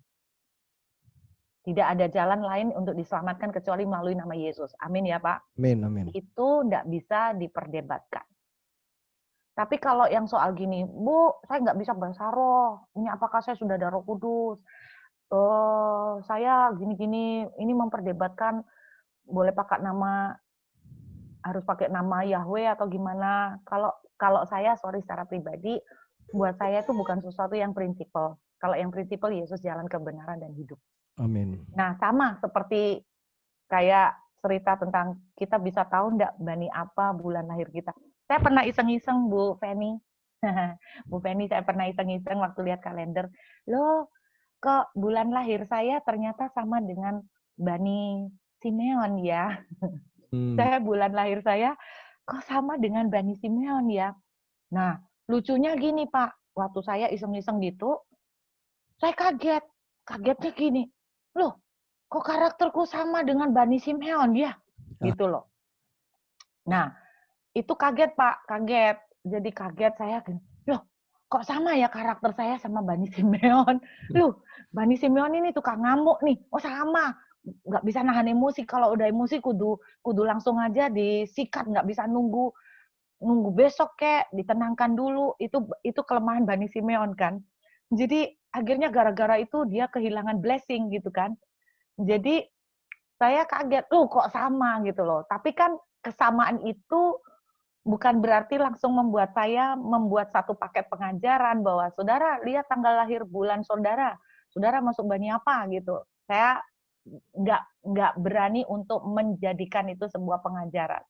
Tetapi kalau Bapak tanya, menurut saya bagaimana? Menurut saya gini, Pak, karena saya pernah kepo. Ya itu, Pak. Jadi kok sama gitu, kok pas sama. Saya cuma mikir aja, Pak. Saya cuma mikir aja gini. Apakah semua sama nggak ya? Gitu loh. Nah, saya sih nyobanya cuma ke saya, sama suami, dan sama anak. Sama temen deket, gitu aja. Benar. Kita kan saudara, Bu. Iya. Jadi saya cuma nyoba gini, lu bulan apa nih? Terus, oh bulan ini masuk bani ini nih, gitu kan.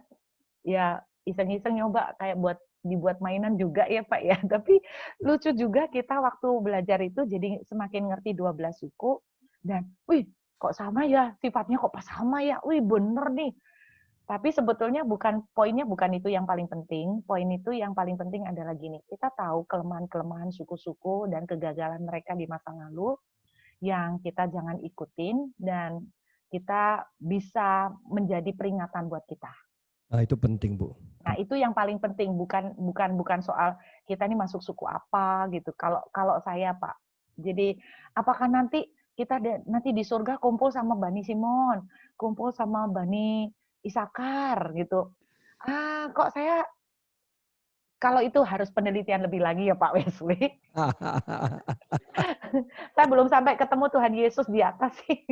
Sana, Pak, Bu, kita belajar lebih lagi. Iya Pak, betul Pak. Nah itu ya. Terus ada lagi nih ya Pak ya? Nanya, Bu Ruth lagi. Kalau saya lahir di bulan Agustus, masuk bani apa, Bu? Haleluya.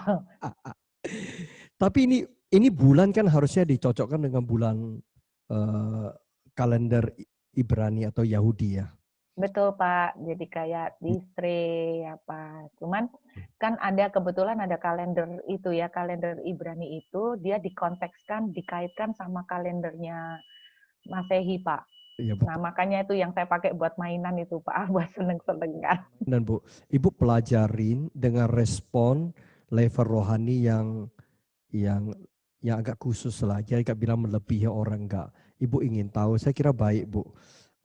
Buat kita tidak ada salahnya. Ya tadi Iya, kalau kita masuk ke cocok dengan satu suku, kita cocoklogi. lebih tangannya kejat. Iya Pak.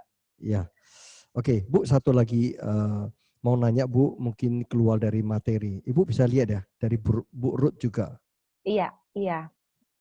Mengenai ini ya, kutuk turunan ya. Harus dipatahkan terus-menerus ya, karena Ya. silsilah kan panjang. Jadi nggak satu kali aja gitu Bu, supaya bersih, nggak ada dakwaan si jahat. Terima kasih. Oke. Kalau ini pandangan saya mungkin rada berbeda ya Pak Wesley, sama banyak dari orang-orang di aliran karismatik sendiri juga berbeda-beda. Kalau buat saya, Ibu ya, kalau buat saya ini pernah ketemu jemaat yang dia datang ke saya bilang begini, Bu Ruth, saya ini katanya seorang hamba Tuhan, di dalam saya ini ada 10 roh jahat. Sudah dilepaskan 8, Bu. Sisa 2 enggak mau keluar-keluar. Bu, bisa tolong nggak lepaskan yang 2? Nah, saya terus terang jawabnya gini Pak Wesley. Ibu, saya sarankan kembali ke Bapak itu karena saya nggak tahu mendeteksi 10 yang sisa 2 yang mana. Kan Bapak itu yang sudah kenal. Bapak itu kalau kerja kenapa nggak tuntas sih? Ibu ya suruh balik sana aja dituntasin gitu kan. Kalau bandel ya Bapak itu kan yang mengidentifikasi, tuntasin aja. Kalau saya sih simpel begitu. Artinya buat saya begini Bu. Waktu Yesus mati di atas kayu salib, itu saya ya. Orang mungkin punya pandangan lain, nggak masalah. Buat saya, Yesus itu sudah mati 1 kali dan itu tetelestai, selesai. Oke. Jadi darah Yesus itu berkuasa. Roh Tuhan di dalam kita jauh lebih besar dari roh apapun termasuk kutuk turunan. Alkitab menuliskan begini, Yesus mati untuk menebus segala kutuk.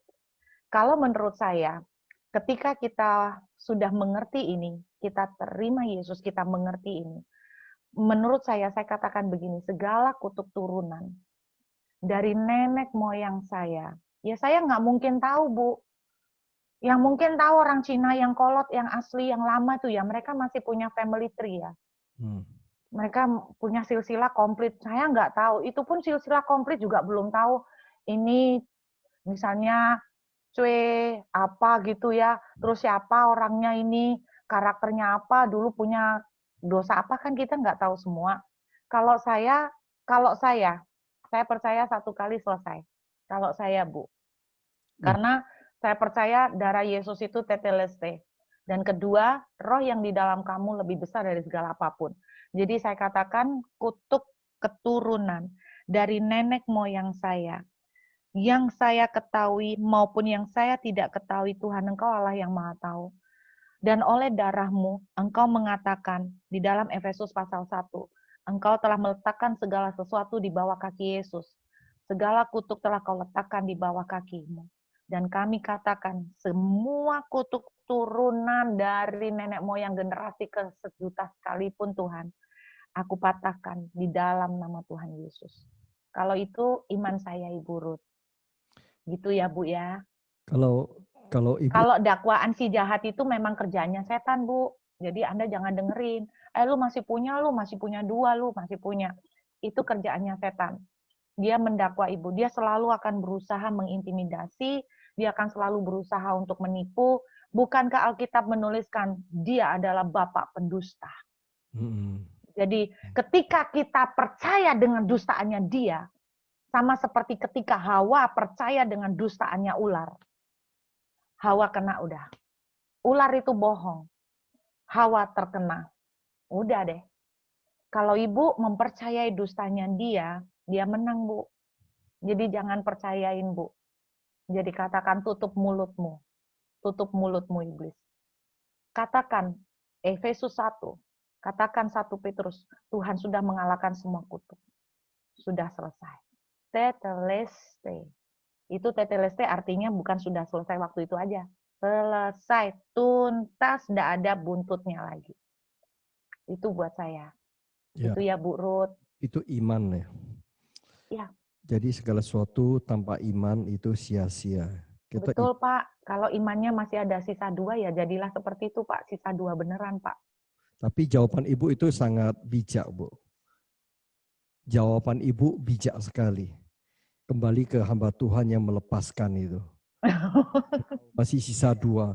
Satu dari Mojokerto, satu dari Jombang. Ya. Bu, ini ada Iya, pertanyaan lagi. Mana ya Pak? Nggak kelihatan. Bagaimana Bu? Itu Ibu Deborah. Bu, di mana kita bisa baca tentang sifat-sifat 12 Bani Israel itu? Oh, itu di sepanjang perjanjian lama sampai ini harus kita bedain semuanya. Ya,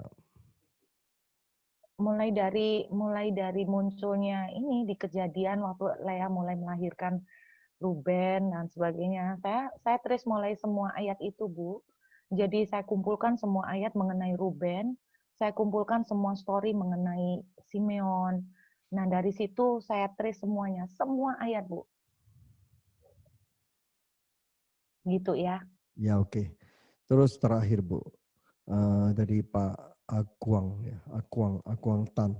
Bu tanya, benar nggak sepengetahuan saya saat kita percaya Yesus, kita dibaptis. Di saat itulah segala kutuk sudah dipatahkan. Tetapi kalau kita berbalik berbuat dosa, kutuk itu datang kembali. Apa benar ya Bu? Oh, kita buka celah ya, Pak ya. Kita buka celah ya.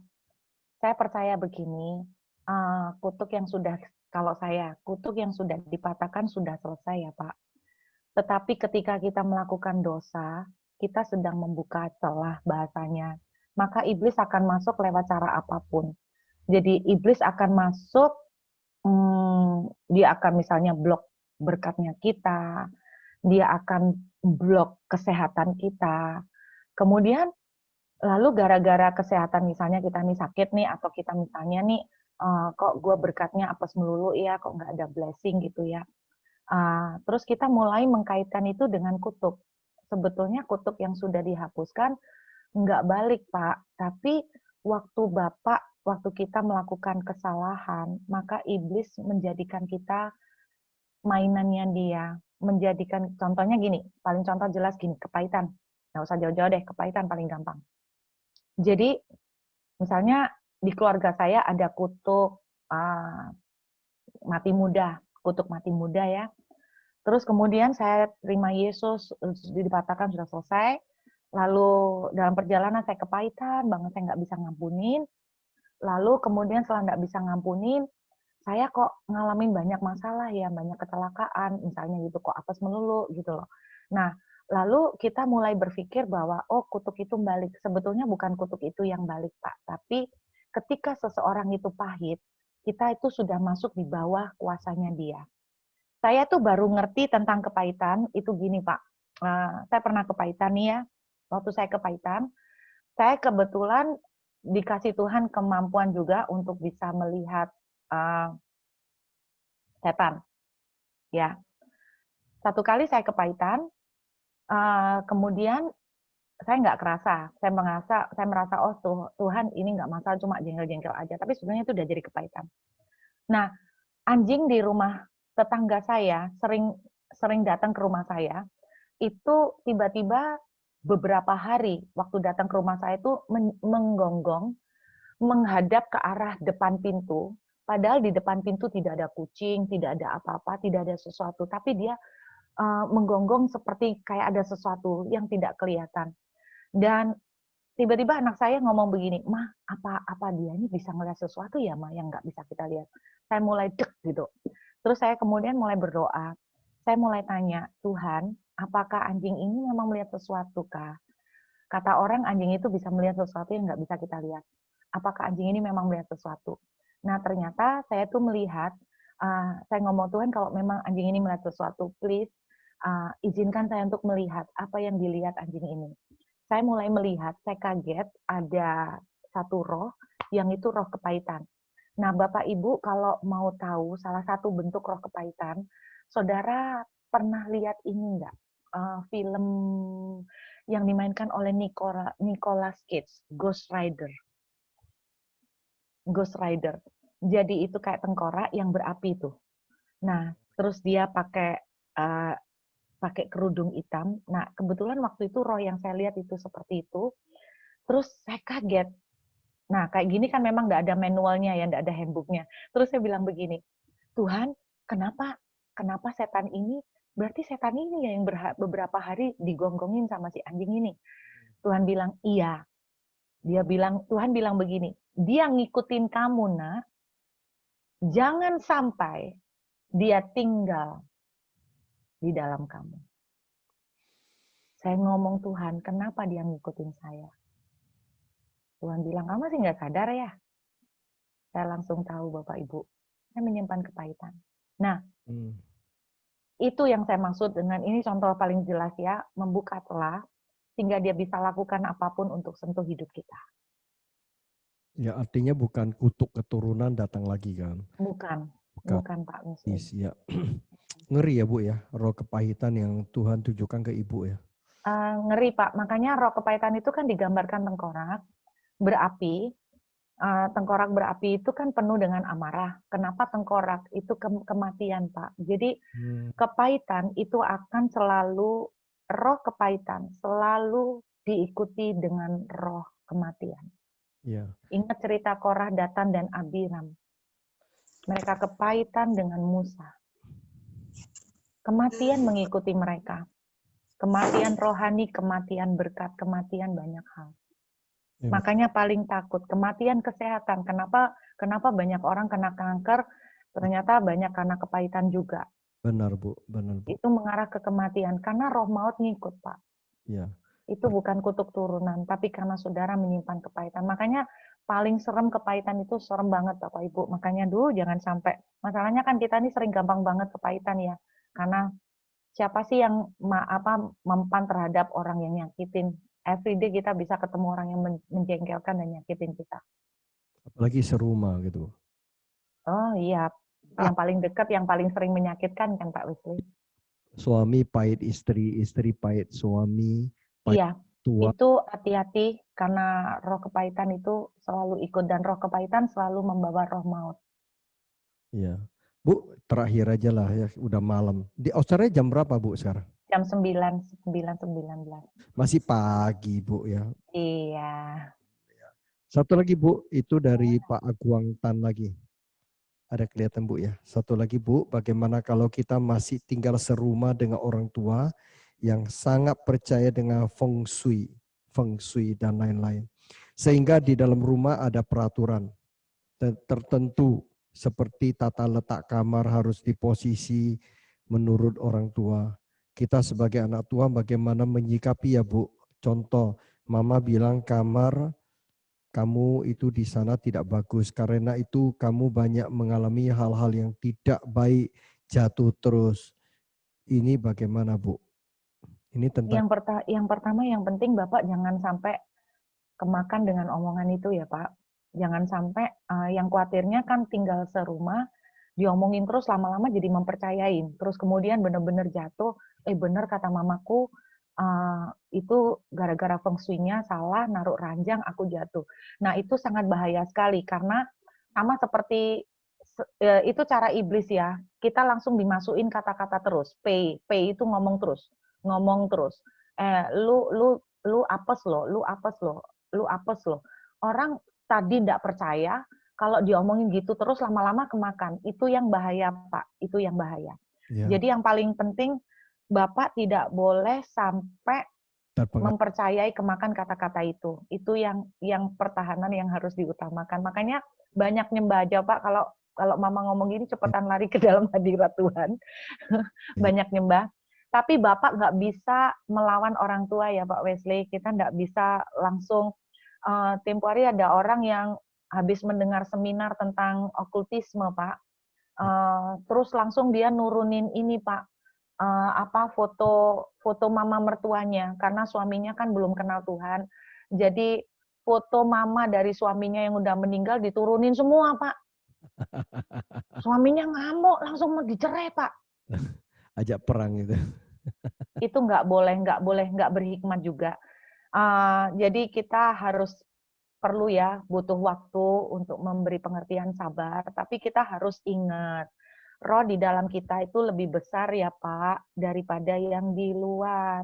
Jadi jangan merasa karena ada foto misalnya mama mertua terpajang, ini yang bikin gua apes, karena foto ini dipajang melulu. Pak, saya percaya seperti kata Paulus, yang dari luar itu nggak najisin ya. Intinya tuh gini, kalau kamu ketemu dengan orang yang lemah imannya, waktu itu Paulus berbicara tentang konteks makanan dari persembahan kepada dewa-dewa. Paulus bilang begini, kalau kamu ketemu orang yang lemah imannya, dalam hal ini keluarga kita yang masih menganut feng shui seperti itu, Paulus itu mengajarkan kita bukan untuk mengajak mereka berdebat dan menentang, tetapi suruh udah biarin aja dia ikutin, istilahnya itu bukan ikutin, tapi ya udah lu nggak usah debat, tanpa banyak memperkatakan itu, tanpa banyak memperdebatkan itu, tetapi yang penting kita tidak mempercayai dan mengikutinya. Itu ya Pak, jadi cepat-cepat masuk dalam hadirat Tuhan. Hati-hati Pak, itu peperangan pikiran soalnya. Ya betul Bu. Tetap kita punya posisi harus menghormati orang tua. Iya, betul. Kita bawa ke hadapan Tuhan orang tua kita. Betul. Kita minta janji Tuhan, satu orang diselamatkan, biarlah seluruh keluarga dijamah hadirat Tuhan. Ibu katakan lari masuk kamar, lari masuk dalam hadirat Tuhan. Kalau Tuhan hadir, kuasa apa tidak ada berdaya. Oke Ibu, kira itu masih ada pertanyaan sih. Kuatirnya kemalaman buat Ibu. Banyak banget. Enggak. Ini namanya lapar dan haus, Pak. Bagaimana lepas dari kepahitan? Gampang kok ya Bu ya. Kemanisan ya Pak. Kemanisan. Itu dimulai dari keputusan. Ya. Keputusan dulu. Jadi gini, kepahitan itu kan yang bikin lama Pak, karena menyangkut yang di sini, memori. Sama yang di sini. Hati. Perasaan. Ya, perasaan. Yang bikin kita sulit untuk melepaskan kepahitan kan karena ini sama ini. Perasaan sama memori. Nah, ada hamba Tuhan ngajarin gini. Kalau kamu tuh kepahitan, udah ampuni aja, lupakan. anggap dia tidak pernah melakukan apa-apa. Sejujurnya, jalan yang diomongkan pendeta ini itu impossible, Pak. Kenapa saya bilang impossible? Karena kita itu punya memori. Suruh lupakan pura-pura nggak pernah terjadi itu gimana? Kecuali kalau kita tuh handphone, memory card-nya bisa dilepas. Nah, yang bikin sulit itu kan memori. Dan setiap kali memori itu teringat, kita sakit lagi kan, Pak. Dan setiap kali memori itu teringat, perasaan itu sakit lagi. Memori muncul, perasaan itu sakit lagi. Ya, kepengennya sih ada obat yang bisa membuat amnesia parsial gitu ya. Amnesia sebagian. Kalau ada obat amnesia yang bisa membuat lupa yang bagian yang sakit itu enak, tapi nggak bisa seperti itu. Jadi bagaimana kita bisa lepas dari kepahitan? Saya pernah punya kepahitan kepada orang tua 13 tahun. Bagaimana saya melepaskan kepahitan? Langkah pertama adalah keputusan. Keputusan dulu. Keputusan, lalu kita ngomong, aku memutuskan, aku mau ngampuni. Ya. Itu langkah pertama dulu, Pak. Ketika kita mau mengambil keputusan, kan bisa ngambil keputusan, mulut kan bisa ngomong, Ya. gitu kan? Walaupun pikiran dan hati, perasaan dan memori belum senada. Ya. Tapi kita mau memutuskan untuk mengampuni karena kita mencintai Tuhan, karena kita takut akan Tuhan. Itu. Lalu bagaimana, Bu, dengan memori sama perasaan ini? Sejujurnya, Pak, Bu, yang kita bicara tentang kepahitan, itu butuh waktu. Butuh waktu.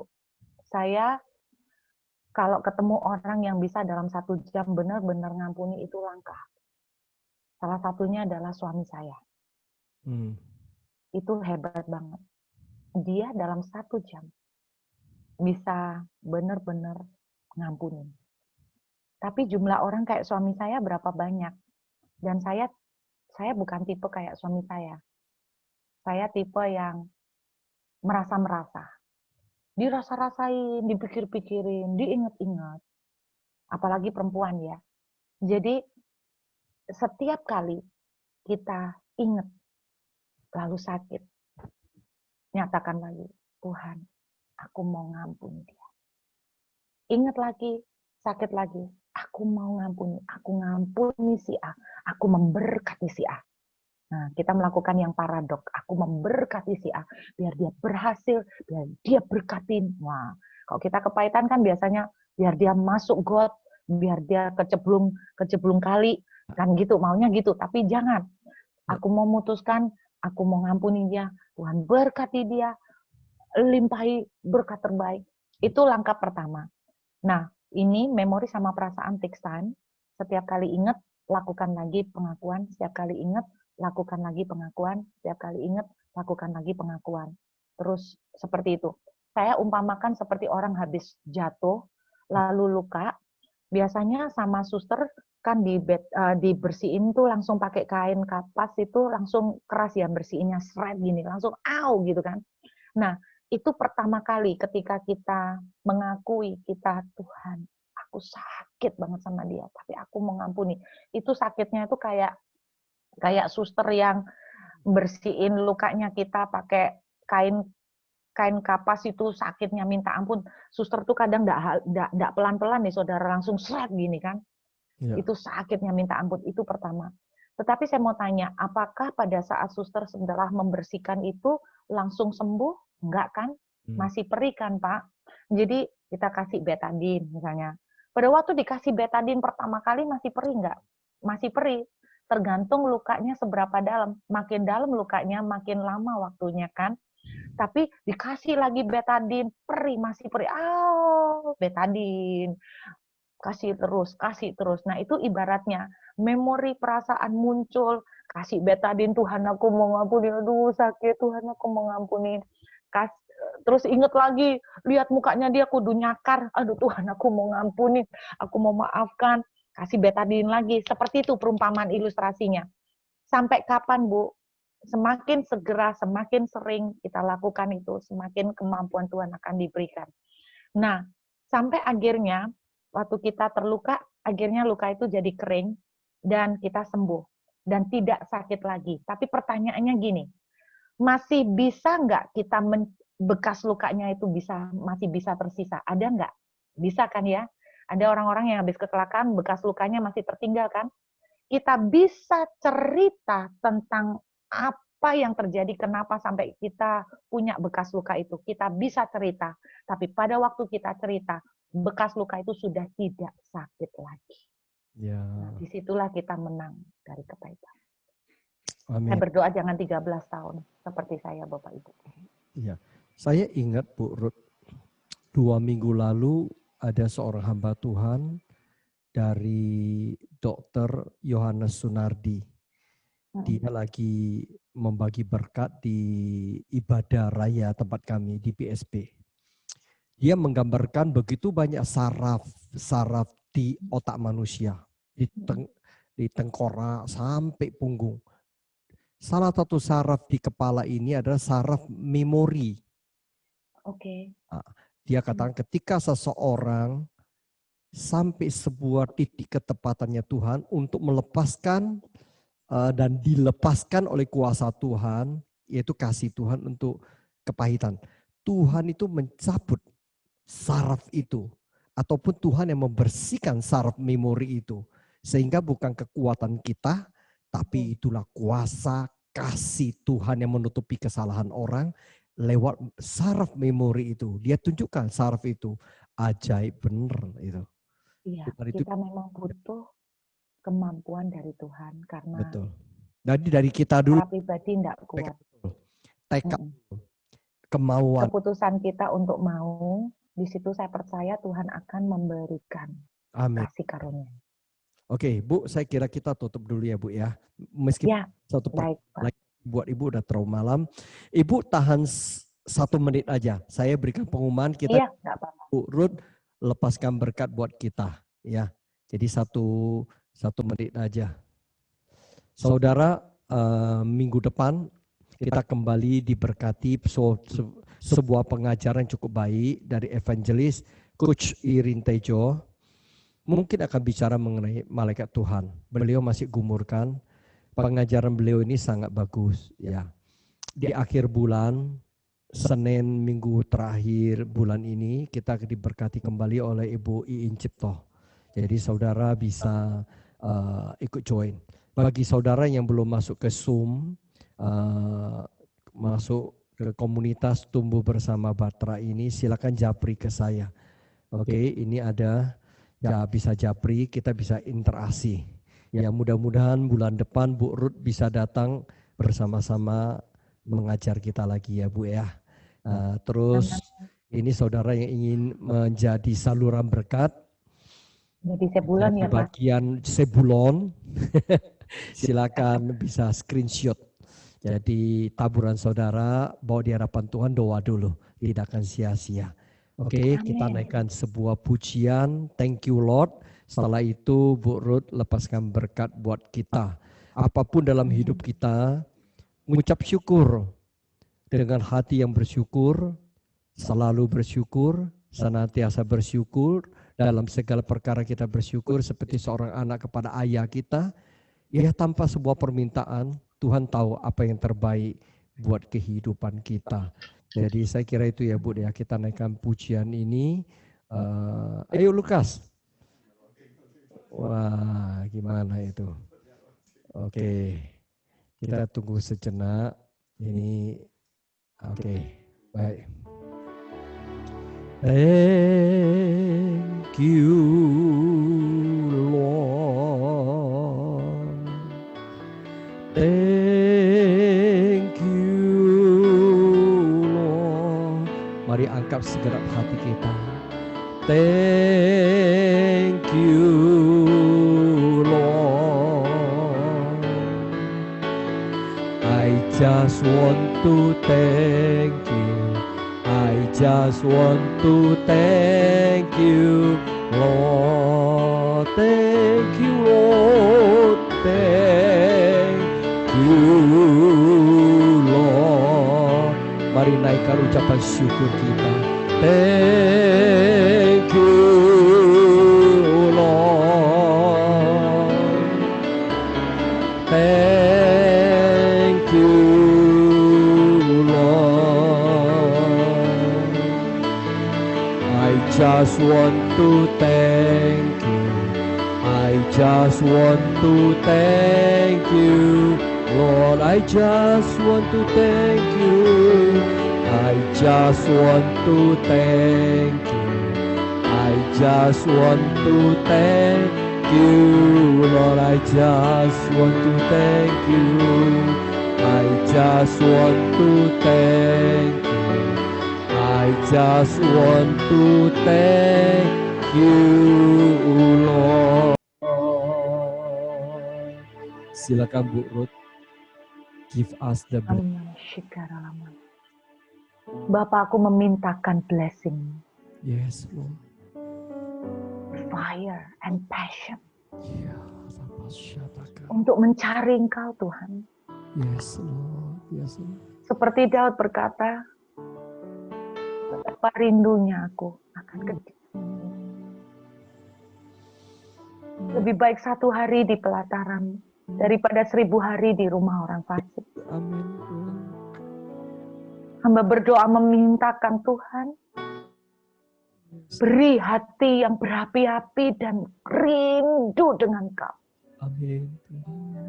Hati yang sungguh-sungguh dibakar dengan kerinduan yang dalam akan Engkau, Tuhan. Amin. Amin. Amin. Itu yang hamba-Mu minta Yes. buat semua saudara-saudara di ruangan ini, Tuhan. Di Zoom ini, Tuhan.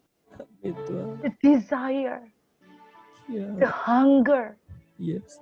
rasa lapar, haus. Di mana kami berkata, selain Kau tidak ada yang lain, Tuhan, kecuali Engkau. Hanya Engkau yang kami rindukan. Hanya Engkau yang mempesona kami. Hanya Engkau yang menawan hati kami. Hamba berdoa, Bapa, biar rasa rindu ini Kau boleh anugerahkan buat kami semua malam hari ini. Biar gairah ini Kau boleh anugerahkan buat kami rasa lapar dan haus akan Kau. Kau anugerahkan buat kami. Tuhan, hamba-Mu melihat, Yes. saudara saya melihat, seperti ada kucuran air dari atas. Ya Tuhan. Seberapa banyak air yang dikucurkan? Seberapa banyak, seberapa besar bencana Amin. yang Kau siapkan? Yes, Lord.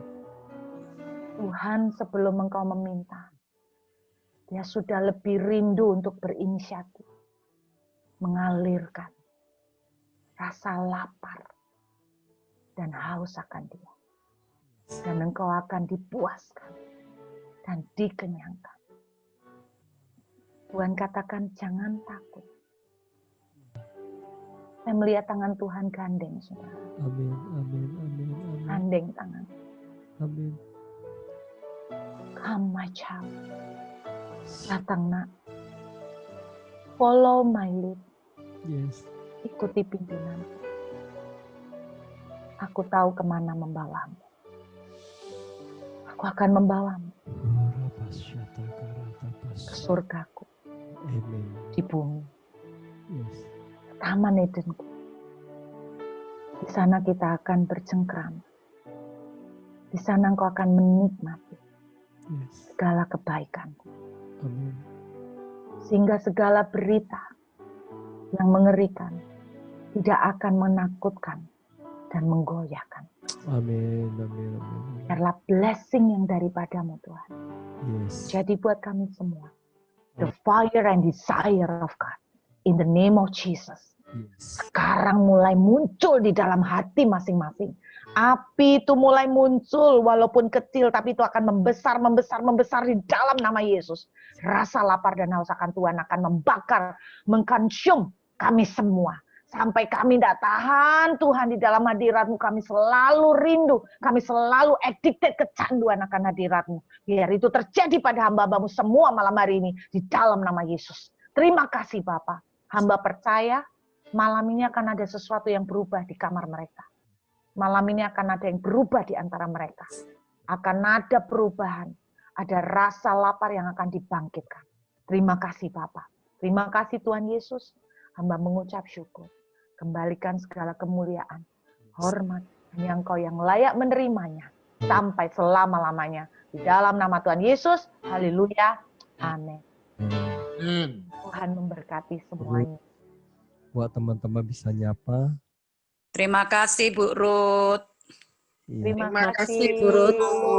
Terima kasih Bu Ruth. Terima Bro, kasih cepetan atas mulai bro nongitin berkatnya. bro. God bless you, Pak Bro, Akbar, cepetan Pak bro. Narni, thank you. Makasih, Ibu Novel teriak-teriak apa Thank you Bu Elizabeth, God bless you. Sampai ketemu. Tuhan berkati Bu Ruth dan Tuhan Pak berkati Wali semua. Terima kasih. Sukses. Terima kasih. Gunung Tuhan. Amin. Tidak ada lockdown di Indonesia. Jakarta kita patahkan. Denpasar buka welcome home. Bu Ruth kembali ke Indonesia. Surabaya Amin. pecel Amin. healing. Makan rujak cingur. Bebek komar.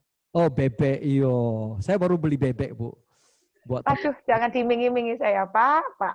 belinya yang enak ya Bu ya. Aduh, jangan dimingi-mingi bumbu kuningnya, Pak. Aduh, bebek komar, ampun-ampun. Bebek hidup kok Bu yang dibeli Pak Wesley itu. Nggak usah Bebek apa? kepingin, Bu. Hidup. Oh, hidup. Oh, ya enggak kepingin, Pak, hidup. Nggak iman katanya Pak Sentosa ini. Iya, bebek komar ya, Pak. Itu makanan dari surga ya, Pak ya. Ya dong, orang Jawa ya Bu ya. Iya, Pak. Siap. Kita doa sama-sama. Sudah. Semua Indonesia segera dipulihkan Tuhan. Baik. Amin. Ya. Semuanya Tuhan Yesus berkati. Salam sama Amin. Moses. Amin Pak. Bless you. Bye Tuhan berkati. Pak Wesley. Ya, bye bye. Bye, Bu Elizabeth. God bless. God bless all. Lu Thank you Bu Elis, Pak Wesley. tell me. Tell me. Semua. Ada Ternyata. Ernie. Langsung lain ini kan ada pilihan, ada dolar, God bless ya. orang itu ya Bless you, Pak. Ya. langsung deh.